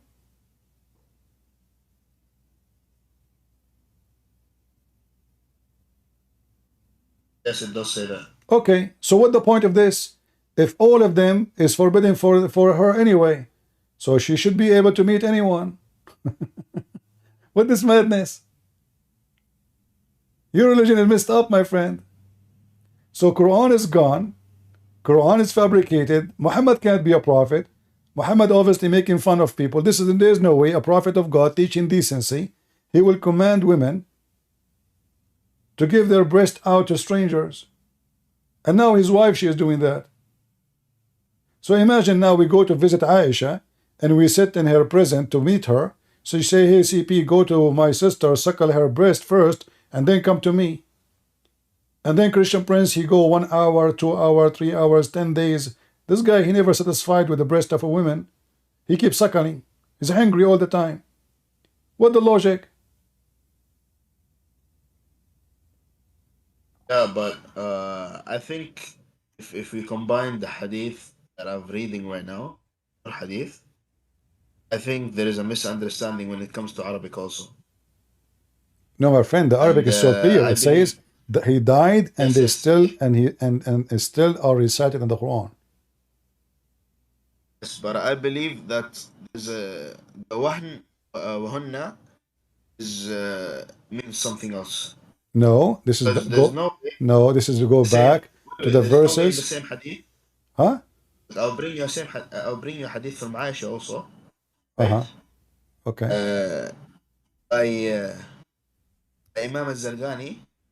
He says that حدثنا عبد الوارث عن عبد الصمد عن عبد الوارث حدثنا أبيه حدثنا حامد بن سلمة عن عبد الرحمن بن قاسم عن أبيه عن عمرة عن عائشة أنها قالت كان مما أنزل الله في القرآن ثم سقط. Means it's no longer there. Yeah, Right? سقط لا يحرم later. إلا 10 رضاعات. My friend, thank you very much. What you confirm now that the Quran, it says سقط, not abrogated, سقط. Can you tell everybody what سقط It means means? it was Look, dropped. So no, سقط mean the dropped, yeah, it was dropped by dropped. who? No, hold on, you see, سقط mean fail. So it was in the Quran, and Aisha now reported long after Muhammad's death. It was gone. That's what سقط means, is dropped. You see, she is talking about, Yes, it's you see, it was dropped by who? yes. By It who? was dropped in terms of By who? by verses and also the ruling. No, there's no verses. We know we are arguing about this for the last hour. What is the verses? You have Yes, no. I told you it was No. obligated by the verses. I mean, what? There's no I mean, verses anymore look about at this them. topic. Look at the magic. Every verse abrogating the other verse. All of them, they are gone. It's a magic. And what? Why you wanna delete the evidence? If there is a verse abrogating the previous verse, regardless, why you want to abrogate the verse recitation anyway? I mean, this is very funny. Let us say the rule is abrogated. Why Allah want you to forget what He just told you? If there is a wisdom in that, as long as you're Muslim, you know it's abrogated. There's no point. There's many verses in the Quran are abrogated and still you Muslim recite them, correct? No. What do you mean no? Give me an example. The mut'ah. Which the mut'ah, yes, it's obligated in terms of ruling, not the See? recitation. So now you have verses are abrogated by ruling, but you did not abrogate their recitation. So why you don't do the same with the breastfeeding for adult? And who is the one who command you to take it off from the Quran?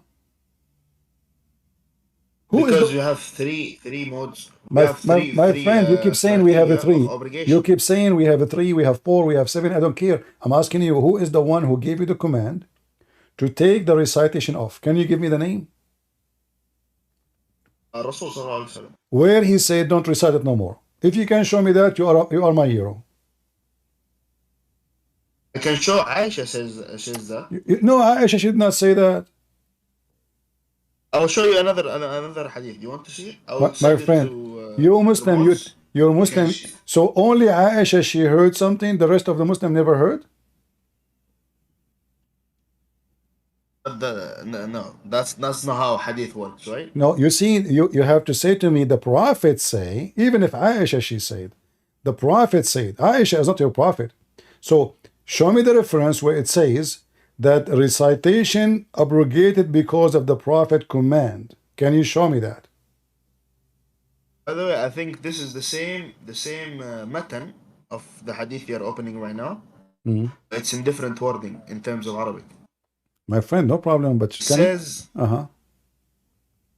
says قال زعموا أن عائشة قالت لقد كان كتاب الله عز وجل 10 رضعات ثم رد ذلك إلى 5 ولكن إن كتاب الله ما قبض مع النبي.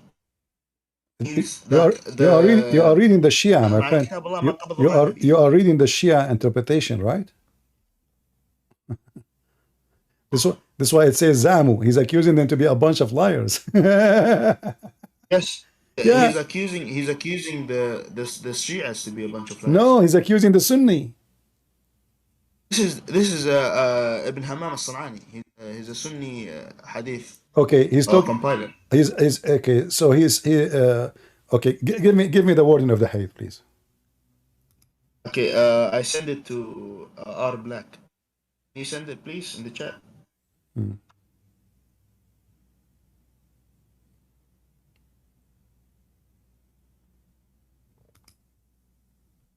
And this is not a hadith, right?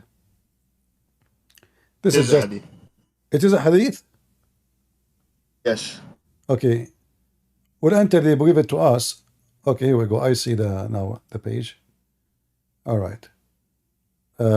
Hadith. Which one of them? 13928. Is that the one? Yes. Okay. It's above. It's in yellow. Okay. 10 رضعات ليجهي إذا كبر.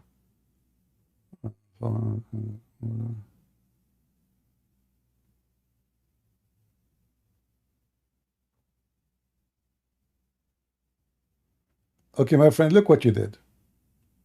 Can you read for me the last 10 words in the hadith and translate? Last 10 words? Yeah, like you can read the last line where it says لقد كان في كتاب الله عز وجل 10 رضعات. Okay, ثم رد ذلك إلى 5 لكن مع كتاب الله قبض النبي ما قبض مع النبي. Okay, what does that mean? Translate, go ahead. Means it was taken with the life of the Prophet. Where with the life of the Prophet? It's taken ولكن من كتاب الله ما قبض مع النبي. Okay, it wasn't taken. لقد كان في كتاب الله. It was. No, لقد كان في كتاب ثم رده ذلك إلى 5. So then it became 5, right?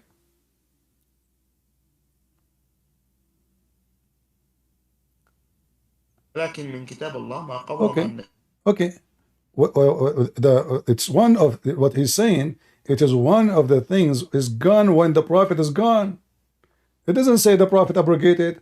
So the Prophet is gone. Those verses are gone. That's why it says qabada, which means Muhammad. He lost his soul. He lost his life. It says it was the book of Allah. The part of it that the place where it was taken out, which is the 10 suckling or the 5 suckling, was abrogated while the Prophet was alive. Okay, you see, no, this is not it's saying, but I will go with you. Did Aisha practice this after Muhammad's death? This is why I need to check upon the sharh. No, the same page you gave me, it says there. It says Aisha, she did. So how it's abrogated, and Aisha, she's practicing it. Where's the thing? Okay, if you read with me, let us see here.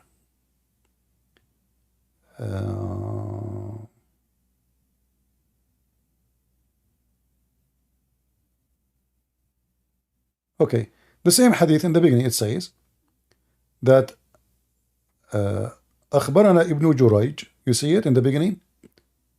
Ibn Jurayj, he said to us, I heard from Nafi' that Salim, etc., from that Aisha, the wife of the Prophet, she sent her sister Kulthum, the daughter of Abu Bakr, she sent him to her sister so he can do breastfeeding.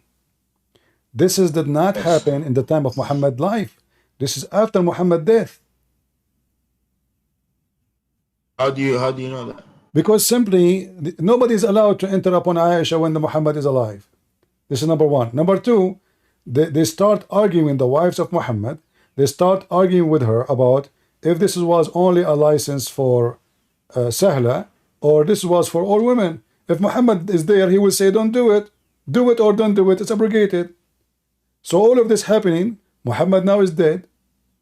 And this is why the Muslims, they say, we don't agree with Aisha. You know, if Muhammad is alive, do you think Muhammad will stay silent about it? Or what he need to say, you know, listen, this is abrogated, it's gone, that's it. But Muhammad is dead now. So Aisha now is coming with the ruling, continue with it, and obviously it's not abrogated. And this is in the same hadith you gave me. I'll look at. All right. So look what here. There's no wisdom. There is no wisdom. The Kulthum hadith. I'll look into it. Okay. You said to me too that you like Allah, he abrogate verses because he make a verses better than the verses. Is that correct? It's not me. It's Allah who says this. How Allah make better verses? In terms of ruling in a specific context. How it can be better? How he obligated. You see, you know what better mean? Yes, in terms of better for the people. Okay, so Allah, he made a mistake when he gave them first verse, and now he decided to make it better. So what is better? No, it's how it is better to make it. How it's better to make it 5. It was 10. We make it 5. How it's better? This is why I'm not sure. I told you I don't know about the. You see, so what you are doing, you throw you throw words at me, but you have no answer, because if it's better. Oh, this is what Allah says. Yeah, but you see, but this is funny because Allah said. I know that says Allah said, but when I say to you, when you say to me, Allah make better verses, well, where is the better? Well, you know, it says the same. Breastfeeding for adult, breastfeeding for adult. 10 times we make it 5. How this is better? This is what I'm telling you. I don't know about the ruling. No, you don't know. You know the ruling already. We are studying for the last 10, like 2 hours. So now, how this is better? I have to refer back to my madhab. What is your madhab? Hanbali. Hanbali. What is the Hanbali they say about breastfeeding for adult?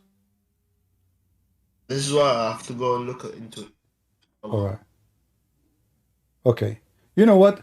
Let us. I will finish here, and you join us, and I welcome you.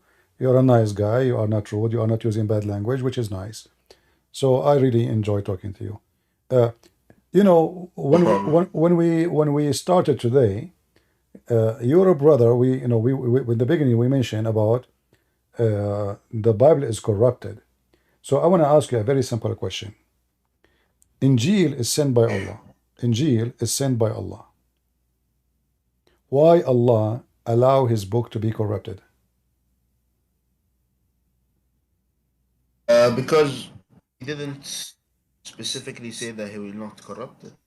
It doesn't need to be preserved anyways. Why it doesn't need? Don't the human who believe in it, they are not worth it? Yeah. So why we send the book? Because why we want to send the book to be a tool? The message. Message of Jesus was for specific people, not all people. For specific people, like explain. What do you mean? Who? Like Jesus, when he was sent, and all the prophets before him, Moses, Jesus, Dawood, and Ibrahim, were sent to specific nations. They're not sent to the whole world. So preserving their books will not any. So are you saying only any favor? So if he is a messenger for all mankind, his book should be preserved, right? Yes, because it's for all mankind. Okay, I will give you I will give you two names. You give me the answer for them. Was Adam a messenger for all mankind or only for a group of people? Adam was Adam was not a messenger. He was a prophet. The same. When you Messenger comes with a message. yeah, The so prophecy is not a message. Prophecy from God is not a message from God.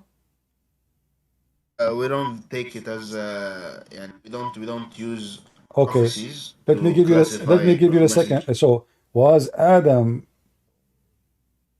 okay? Well, you said a prophecy. So did Allah give Adam a book? No, So why you call him prophet?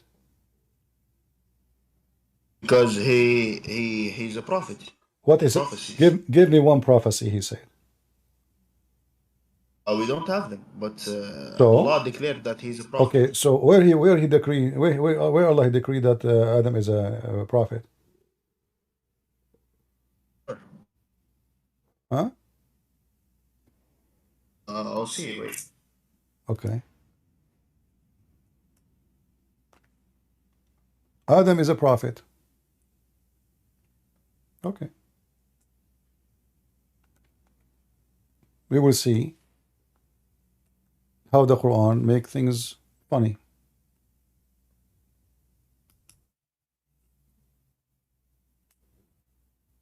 Yeah. All right.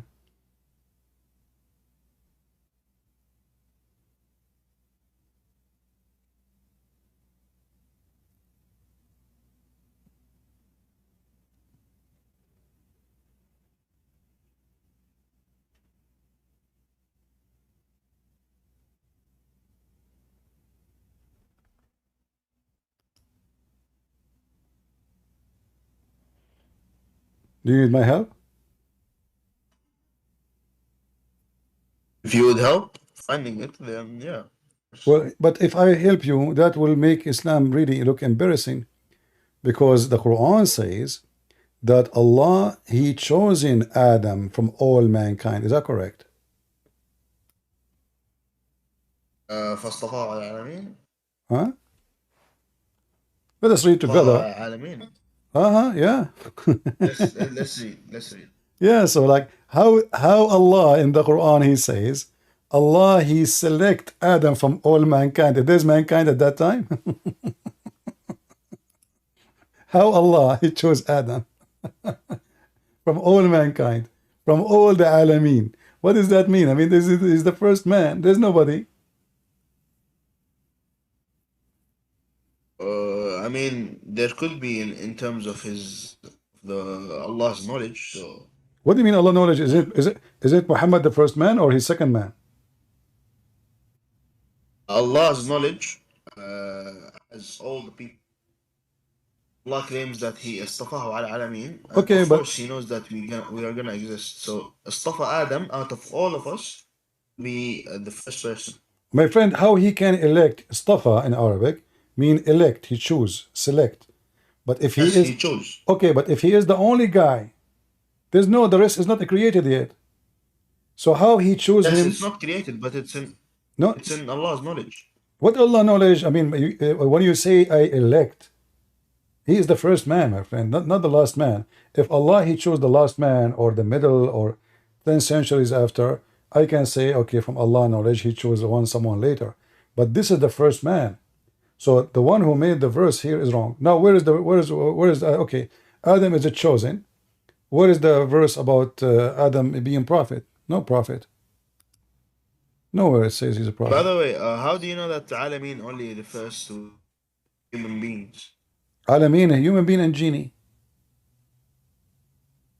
How do you know it only refers to human beings and jinn?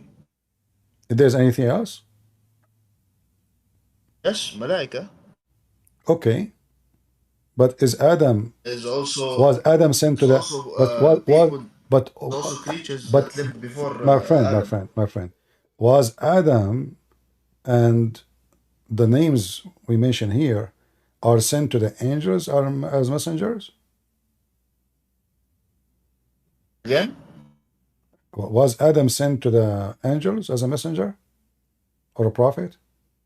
No. Okay, so as you know, it's obviously he's talking about between the human. Allah He favor choosing Adam and etc. and Noah and Abraham etc. from all mankind engine. There's no angels. However, we can add the angels, but that won't change anything.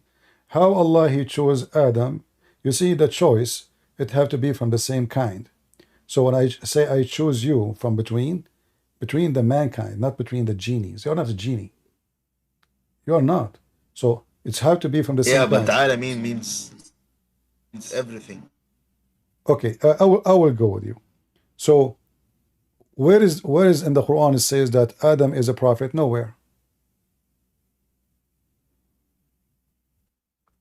Allah He elect him, right? Okay, and so what? I mean, he is the first one to be created anyway. So how Adam became a prophet? Same time, let us go to the second one. You said to me the reason that the Quran is preserved because those prophets, they were not messengers for all mankind. Was Abraham a messenger for all mankind? No, of course. Are you sure? Yes. All right, he's sure. I like it when a Muslim is sure. All right.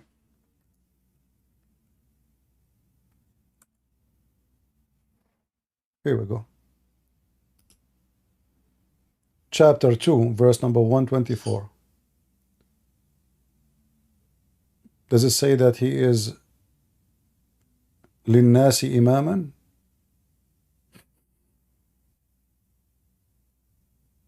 Linnas, to all mankind.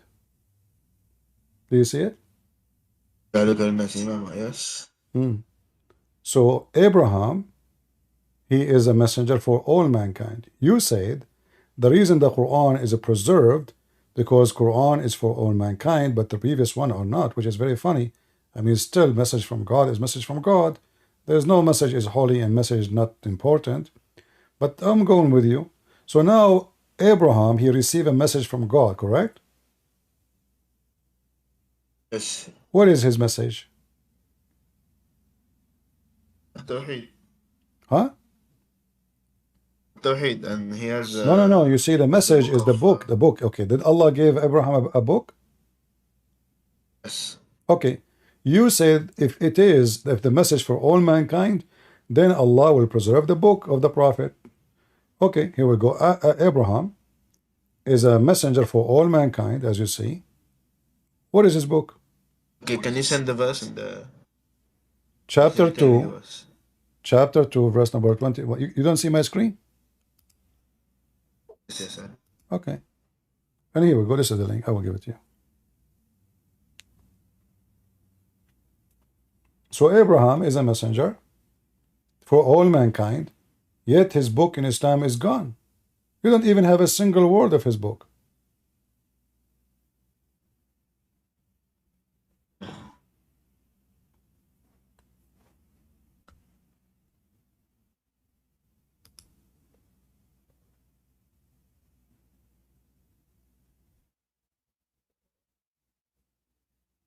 What do you think?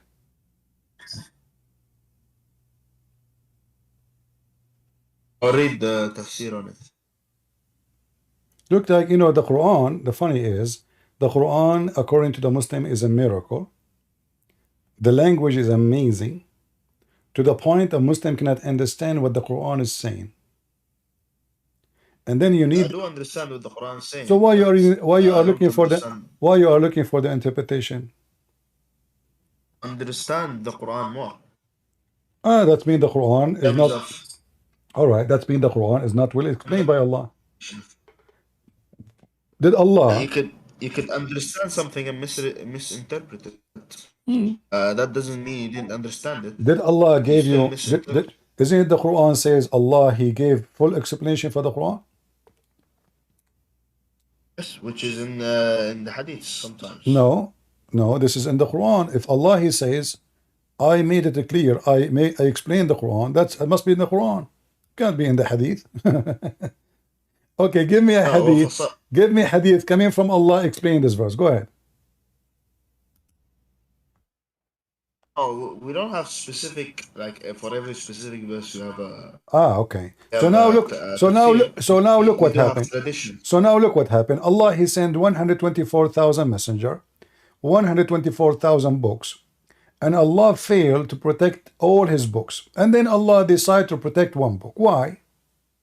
You said because Islam He is didn't fail. He, fail. it He wasn't the failed. goal for him. Well, He guys, can it fail. wasn't the It goal. wasn't the goal. It wasn't the goal. Why Allah do not know the future?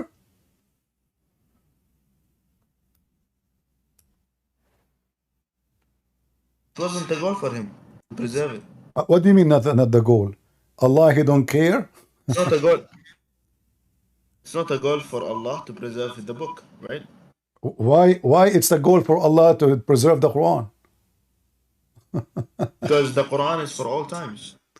Well, Abraham was not for all time. That's what I said you. I told you. I was looking into the tafsir and I will talk to you. What tafsir, my friend? It's over. You know, everybody knows, and the Quran confirmed that Abraham is the father of the prophets. So now suddenly Abraham is not for all time. So why you keep saying you're Abrahamic, you're Abrahamic, you're Abrahamic? You're Abrahamic because he is the origin. Then it's not Muhammad.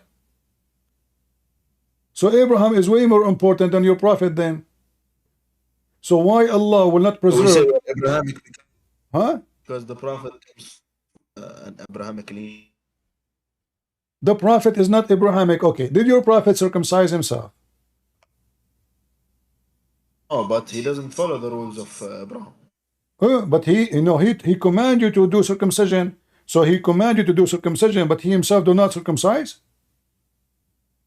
I don't know if it was some. There's a dispute on this. I believe if I can bring hadith later because I don't have them right now. But I believe there is cases that say that he was circumcised. No, Muhammad never circumcised, never. And if you say There is because sources that say if you say, no, there's no sources say so, no sources.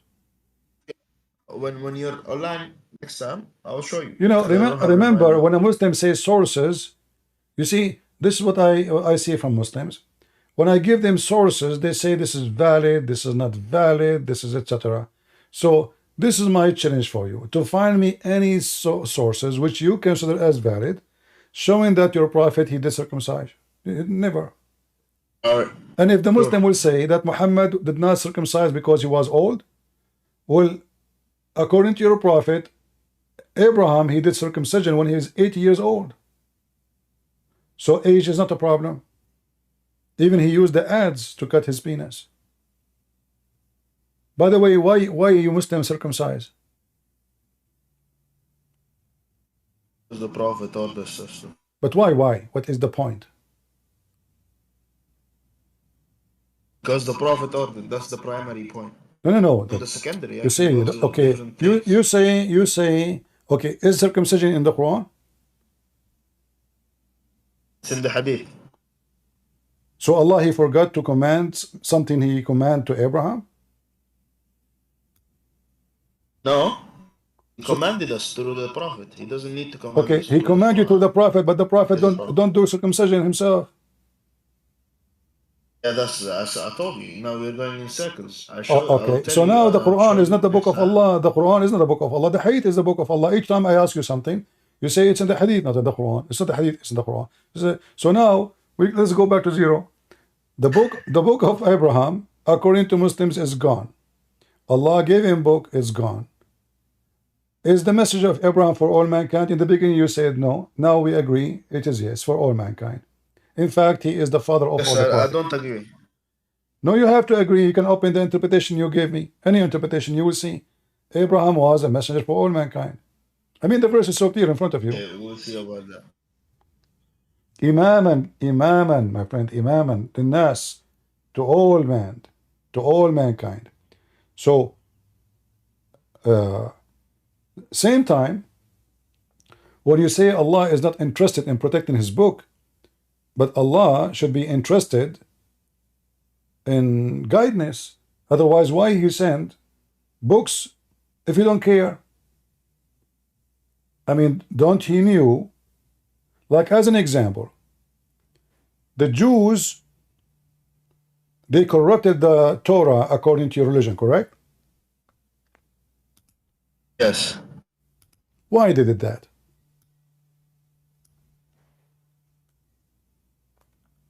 Because they wanted to just go away from But look what happened. the real faith. I ask you where we can find in the book of Allah. You keep saying to me, it's in the hadith. But look what the Quran said. Your book says that those who follow their monks and rabbis are kuffar. Do you agree? Those who follow the monks and rabbis? Those who Yes, follow follow their monks and rabbis instead of God, they are kuffar. Yes. All right. So why you Muslim follow your monks and rabbis? Isn't it Muhammad is just a man? And you follow his command against the command of your God? I just ask you where we can find that in the Quran. You said to me it's not in the Quran. So Allah never said a word to Muhammad. Otherwise, show me the reference, show me the statement. Where Allah he said that to Muhammad? Never. So it is you Muslims who follow the command of your monks and rabbi. And in this case, you have one monk, one rabbi. His name is Muhammad. You made him God. So here it says that they took their monks and rabbis as gods instead of Allah and the Messiah. Now here in Arabic, it's very confusing because in Arabic it says they took their monks and rabbis as gods instead of Allah and the Messiah. So Islam confirmed that the Messiah and Allah is one God. Very funny Arabic. Min dunillahi wal masih. Huh? Yes. Yeah. Yeah, how the Quran says how the Quran says such a statement? They took their monks and rabbis instead of the Allah and the Messiah. Instead of Allah and the Messiah. That is a disaster. Oh. والمسيح ابن مريم. Yeah, min dun. You see the word? You see the word min dun? Min dunillahi wal masih. Min dun. They took who? But they took their monks and their rabbis as gods. Instead of who? Allah and the Messiah. Yes, but الضمير المسيح ابن مريم يرجع للأرباب. Who said so? أحبارهم ورهبانهم. Who said so? Because firstly, the wow here is حرف عطف. Exactly. Right? So when you say دون الله والمسيح ابن مريم means المسيح ابن مريم is also taken as a أرباب. But this has never happened in Arabic. This is not kind of true because when I say they took, they took, let us say, they ate watermelon and apple instead of banana and strawberry. So I mean, obviously, they ate this instead of this. So the word instead between them and the wa here is between Allah and the Messiah. Is not going back all the way to Rabbanahum. Plus, if this is the one, Plus, if the one, if you complete the verse, it just refutes the whole argument, basically. No, hold on. It says they are commanded to worship only one God, correct? Yes. Okay. According to you, do the Christians believe that Allah is the Messiah?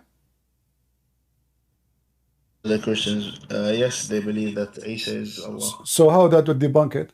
Allah and the Messiah is one God according to Islam. because you believe in different Allah. You see, okay, but hold on, no, it doesn't matter. We don't believe in Allah anyway. No, we don't believe in Allah anyway. But when the Quran says that the Christians say that the Messiah is Allah, right? So when the Muslim they say the Christian believe in the Trinity. So if Allah is the Messiah, who is the second person and who is the third person? الثلاثة. Huh? ثالث ثلاثة. No. Who is, okay, I know he's one of the three. So, but if the Messiah now is Allah, who is the second and who is the third? Which is the Father. Huh? Third is the Holy Spirit. Who is the second?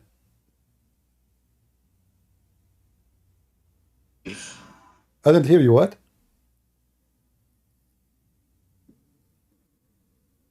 Say again. I did not hear you. You are raising your voice. third is Holy Spirit, and the second is Jesus. You hear me? How the second is Jesus? If Jesus is Allah, my friend, if Jesus is Allah, now we have the two become one. That's it. There's no, he's not, he can't be the second. So he is Allah. So if the verse saying that the Christian they disbelieve when they say the Messiah is Allah, okay, the Messiah is Allah. So who is the second person and who is the third person? So when you say to me that verse explained the previous here about their monks and their rabbis, this verse doesn't explain anything, because the Christians and the Jews, they believe, the Christians specifically, they believe that the Messiah is God. We don't believe that the Messiah is Allah. So Muhammad even giving false statement about the Christians. Obviously, he do not know what the Christian believe. Number three, he believed that Mary is part of the Trinity, which is false. Number four, he is saying that you take one God, the Messiah and Allah. And the top of that, he is saying the one who follow their monks and rabbis instead of the command of Allah, they are kuffar. But this is what you Muslim you do. You take what Muhammad say, what your scholars say, not what Allah say. The mut'ah as an example, the mut'ah never been forbidden. Never. There's tons of hadiths, all of them they are authentic. That the Prophet, he practiced it. Muslims, Caliphate, they practiced it after Muhammad's death. Then Umar is the first one to forbid it. What you Muslim do? You take what Umar command, not what your Prophet said or what your God said.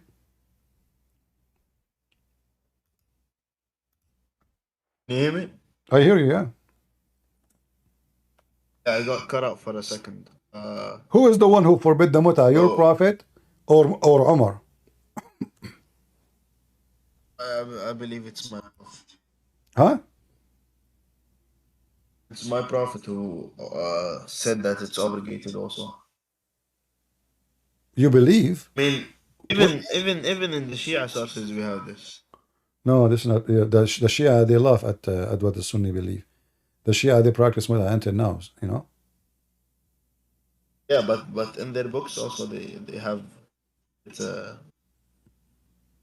What they have? It was obligated. The one who forbid it, it was Umar.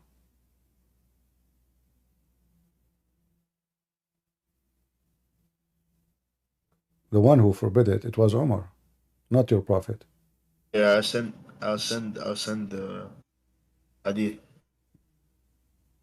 All right. Read this one with me. Let us show you.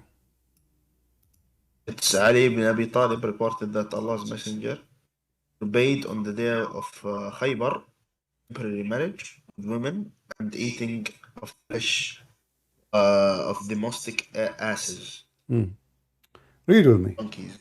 Okay, read with me and see what I'm talking about. Okay. Do you see what it says? Who is the one who forbid it? Can you zoom in? There we go.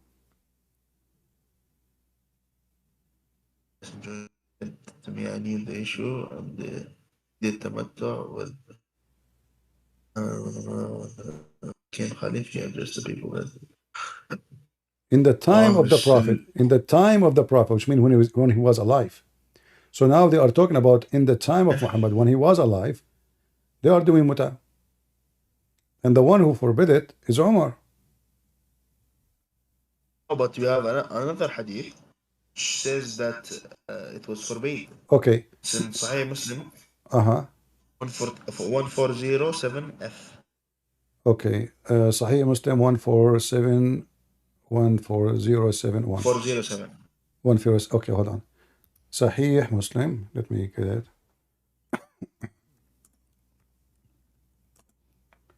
I'm typing in Arabic.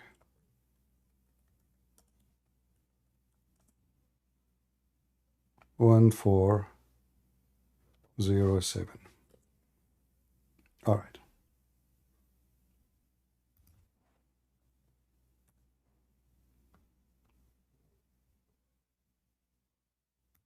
If, all right, here we go.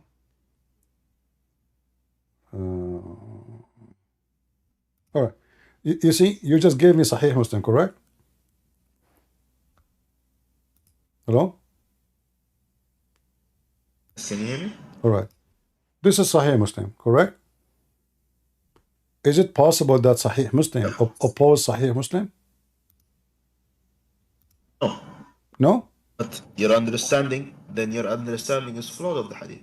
Ah, so none of what you are giving me is trustworthy then, because we cannot have a same book saying the opposite things from each other, and both are authentic. Correct? Okay, then you're not supposed to claim that it does that Umar is the one who No, like because simply forbade. there is no proof. You see, there's no proof. Umar is the one who forbid it, and in Sahih Muslim, it says it clearly. Okay, let me show you. This is Sahih Muslim. Sahih Muslim. Let me show you. You give me Sahih Muslim, I will give you Sahih Muslim. How it's possible that the same book say the opposite? Read it. This is Sahih Muslim. Both are Sahih Muslim.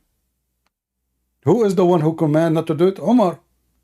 Umar, he have no authority to command anything unless Muhammad is dead.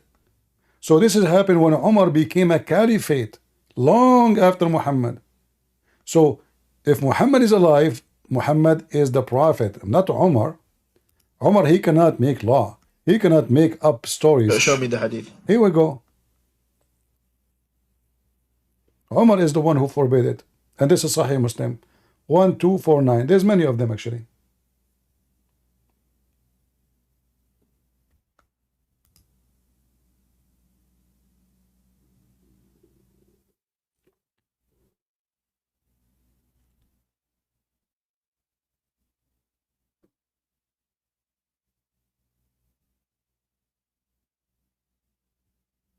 What do you think?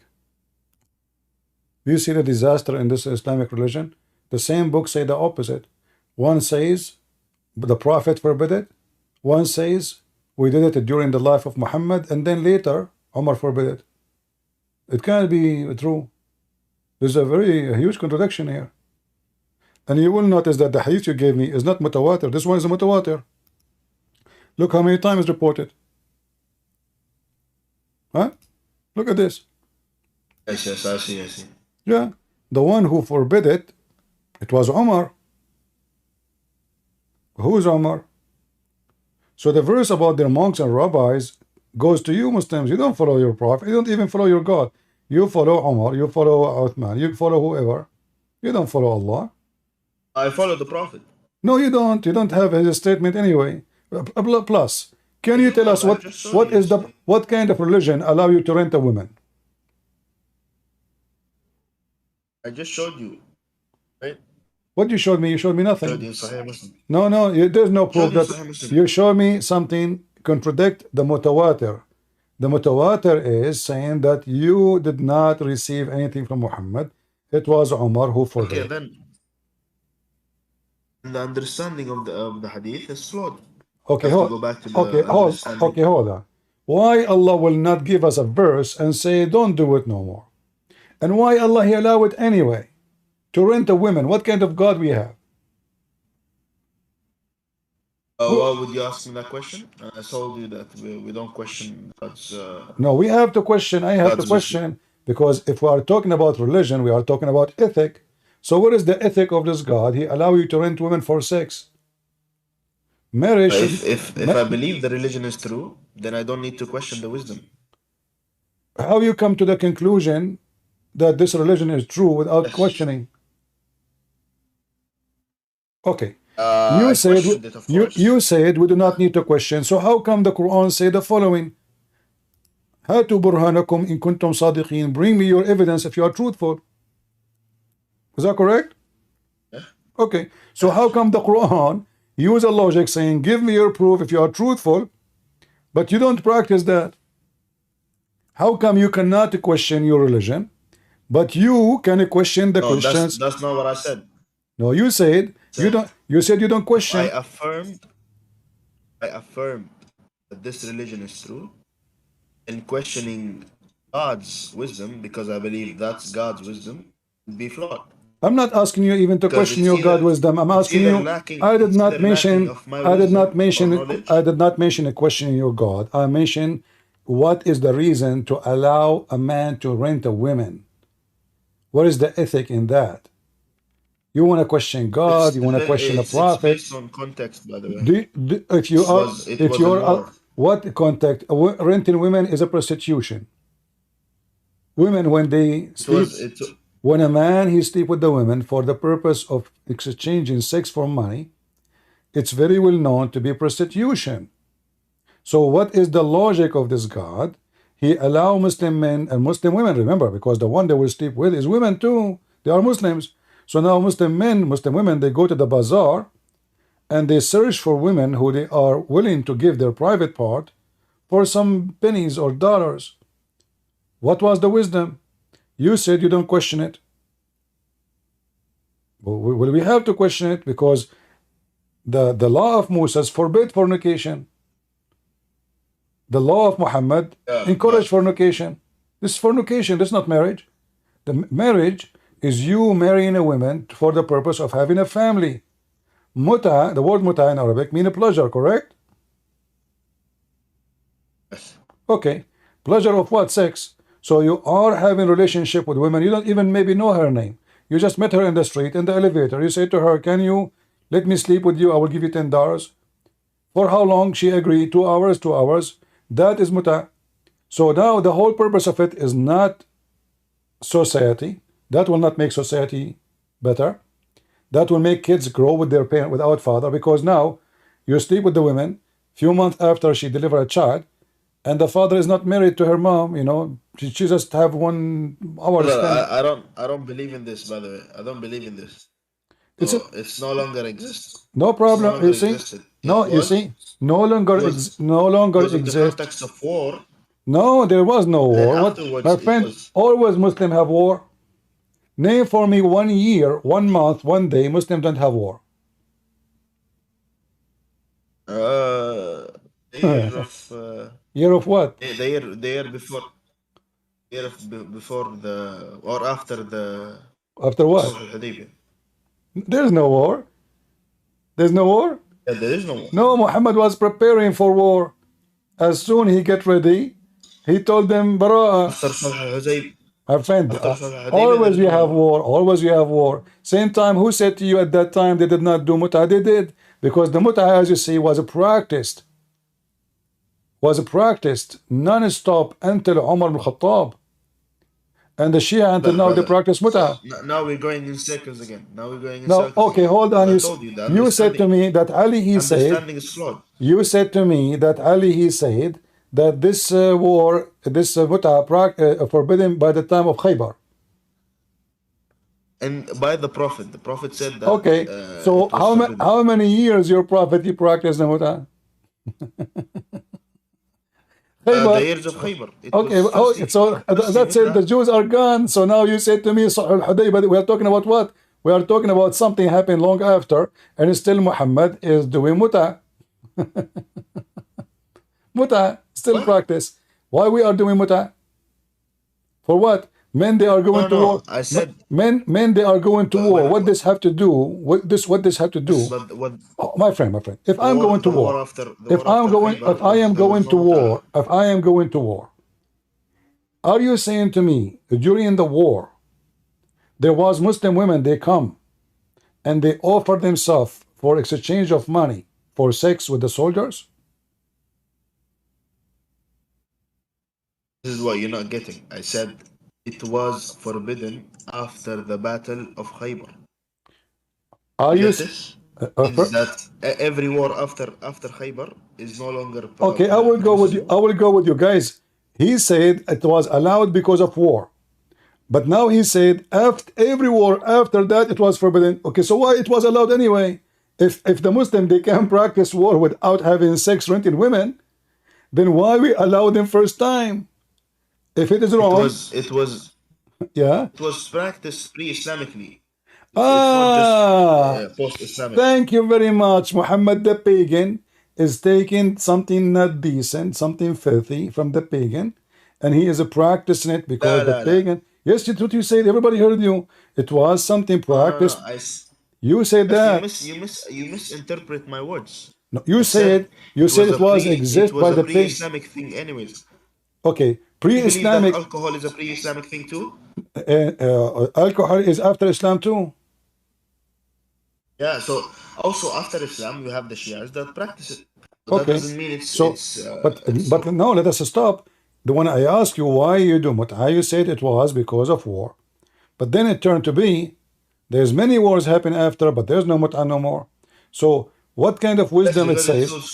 If the mut'ah was happening because of war, then the mut'ah should exist as long as there is war. So if the Muslim after that they can stay without mut'ah, why Muhammad allowed them to rent? The men they came to him and they said to him, "Anastaghsi," which means can we prevent ourselves from having sex? He said, "No, go and rent women." And not only that, he allowed them even to rent women by like a food or by a dress. Is that correct? How cheap? The women you go to her. The hadith. Yeah, nankahu bithawb. So he go to the woman. He said to her, "I will give you this piece of fabric. You let me sleep with you, you know, or I will give you some food." So obviously, those those women are very cheap, and Muslim women they have a freedom of having sex around because the man he can negotiate, the woman she can negotiate, she make herself available in the front of everybody, and the one who pay more, he have her. It's an auction. So where is decency in this religion? And here you notice that when you say it's abrogated and forbidden later, is that because Muhammad he noticed that this is ugly and disgusting, or because the Christian they start making fun of him, saying what kind of a prophet he allows such a thing? It was not allowed, by the way. It was practiced until it was forbidden. How is not allowed? And you said it was a practice. Are you saying to me Allah did not allow it? It was okay. Prophet never declared it was permissible. What do you mean? It's just like alcohol. What do you mean, my friend? Alcohol was permissible. My friend, this is the verse in the Quran. What are you talking about? The Quran says you can do it. Mastamta'tum bihi. So the women who if you pay them, this is Quran chapter 4 verse 24. You are saying to me the Prophet never say so? This is a verse in the Quran. Let's read it. You know Arabic. This is where the word mut'ah coming from. فَمَسْتَمْتَعْتُمْ بِهِ. Bihi is their vagina.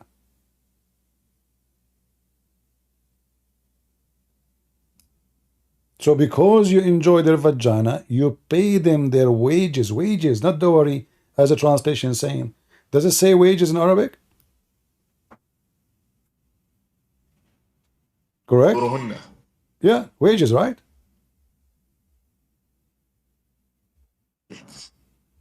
Is wages, is juruhunna wages? Yes or no? Depends. What do you mean depends? The Arabic, no, the Arabic word is jur, ajr, is a wages, and she is doing a service. Ajr just means giving money, basically. Okay, pay them, but it says wages in Arabic. Ujur, ajr, ajir. This is wages. So those women who you enjoy their vagina, this is why a Muslim man, he will not pay unless he do the intercourse. Is that correct?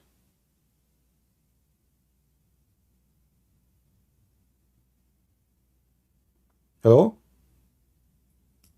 Yes. Okay, so when you do the intercourse only, then the woman, she deserve her wages. So you are paying for what reason? Because she allow you to park your private part in her vagina. It is a wages. To be honest, it has nothing to do with the vagina or whatever. Right? No, it says from mastamta'tum bihi. Okay, you said to me you read interpretation. Okay, what interpretation says have nothing to do with vagina? Can you give me one? Just give me one. Ibn Kathir, Qurtubi, Tabari, Jabal Alain, all of them they agree that this is about sleeping with the women temporarily. Vagina. Okay, sure. Sure what? Do you want to show me the interpretation, or I can show you if you want. All of them, they agree. This is about muta. Okay, so the Prophet declared there is mut'ah? The Quran could declare that. Okay. Okay. If the Quran, okay, if God So declared that, what a right? confusing religion. So now, one sect say Muhammad say, one sect say Umar say. Even I showed you the same book. One hadith says the Prophet forbid, the other hadith says Umar forbid it. So what? How we can follow such a cult? If everyone say whatever he want, and the book of Allah is messed up, there is a verse in the Quran says do muta, but we cannot find where in the Quran it says don't do muta. Okay, no problem. I'll search in the sharh. All right, my And friend. will you be able to? Are you available tomorrow, inshallah? Well, you know, I don't believe in Allah, but God is willing. If the Lord allow me to be here, maybe tonight I will be here, but tomorrow, maybe tomorrow. Anyway, I'm losing my voice. Tonight. Yeah. All right, I my don't think friend. tonight can be because it's 5 a.m. already. Yeah, it's okay. It's okay. You know, when you can, when you come, you see me live. You're welcome to join me. And I want to say thank you, Abu Haysam, for joining us. You're a nice guy, and I hope we have a good discussion for people to learn from both sides, Christians, Muslims, and to see the truth. And as the Lord, the Messiah, He said, search for the truth, and the truth will set you free. Thank you, Abu. Assalamu alaikum. Peace. All right. You see, always we need to ask ourselves a question. If there is a God, and this God is teaching us ethic or teaching us to be filthy, so why I want to rent a women anyway? Okay, the men are at war. Okay, go get married. Have sex with your wife, and that's it. What does this temporarily mean?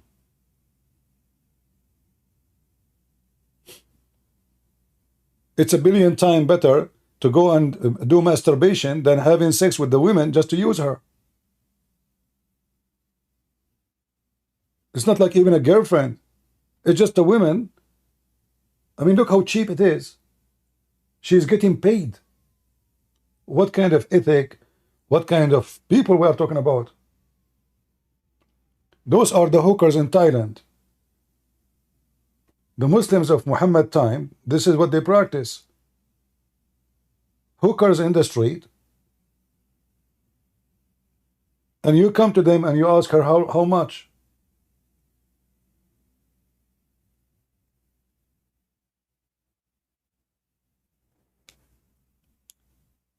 And then you'll notice how confusing this cult is. The book says something, the Quran says something, the Hadith say the opposite. Where is the religion? And the funny then, they say to you, Islam is preserved. By who? By God. And then we find the Quran is missing. Like Aisha, she said, the chapter of Al-Ahzab used to be equal to Al-Baqarah. This is alone, hundreds of verses are missing. Just one verse, one chapter. All right. I want to say thank you guys for being here. I'm losing my voice. If I could to come back again at night, I will. If not, I will try to be back tomorrow. Don't forget to subscribe and join us. And you can always join us in Patreon. It's for free. You do not need to make any donation. I know most of you are cheap. It's okay. Remember one thing. Take notes. Save reference. Educate yourself. And don't kill your time. If you are here to kill your time, go kill your time watching a movie. If you are here for education, then get education. The conversation you see in front of you is a great example of how you can debate Muslims.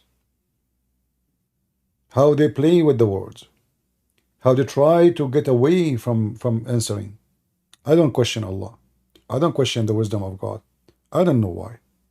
They try to get away with things.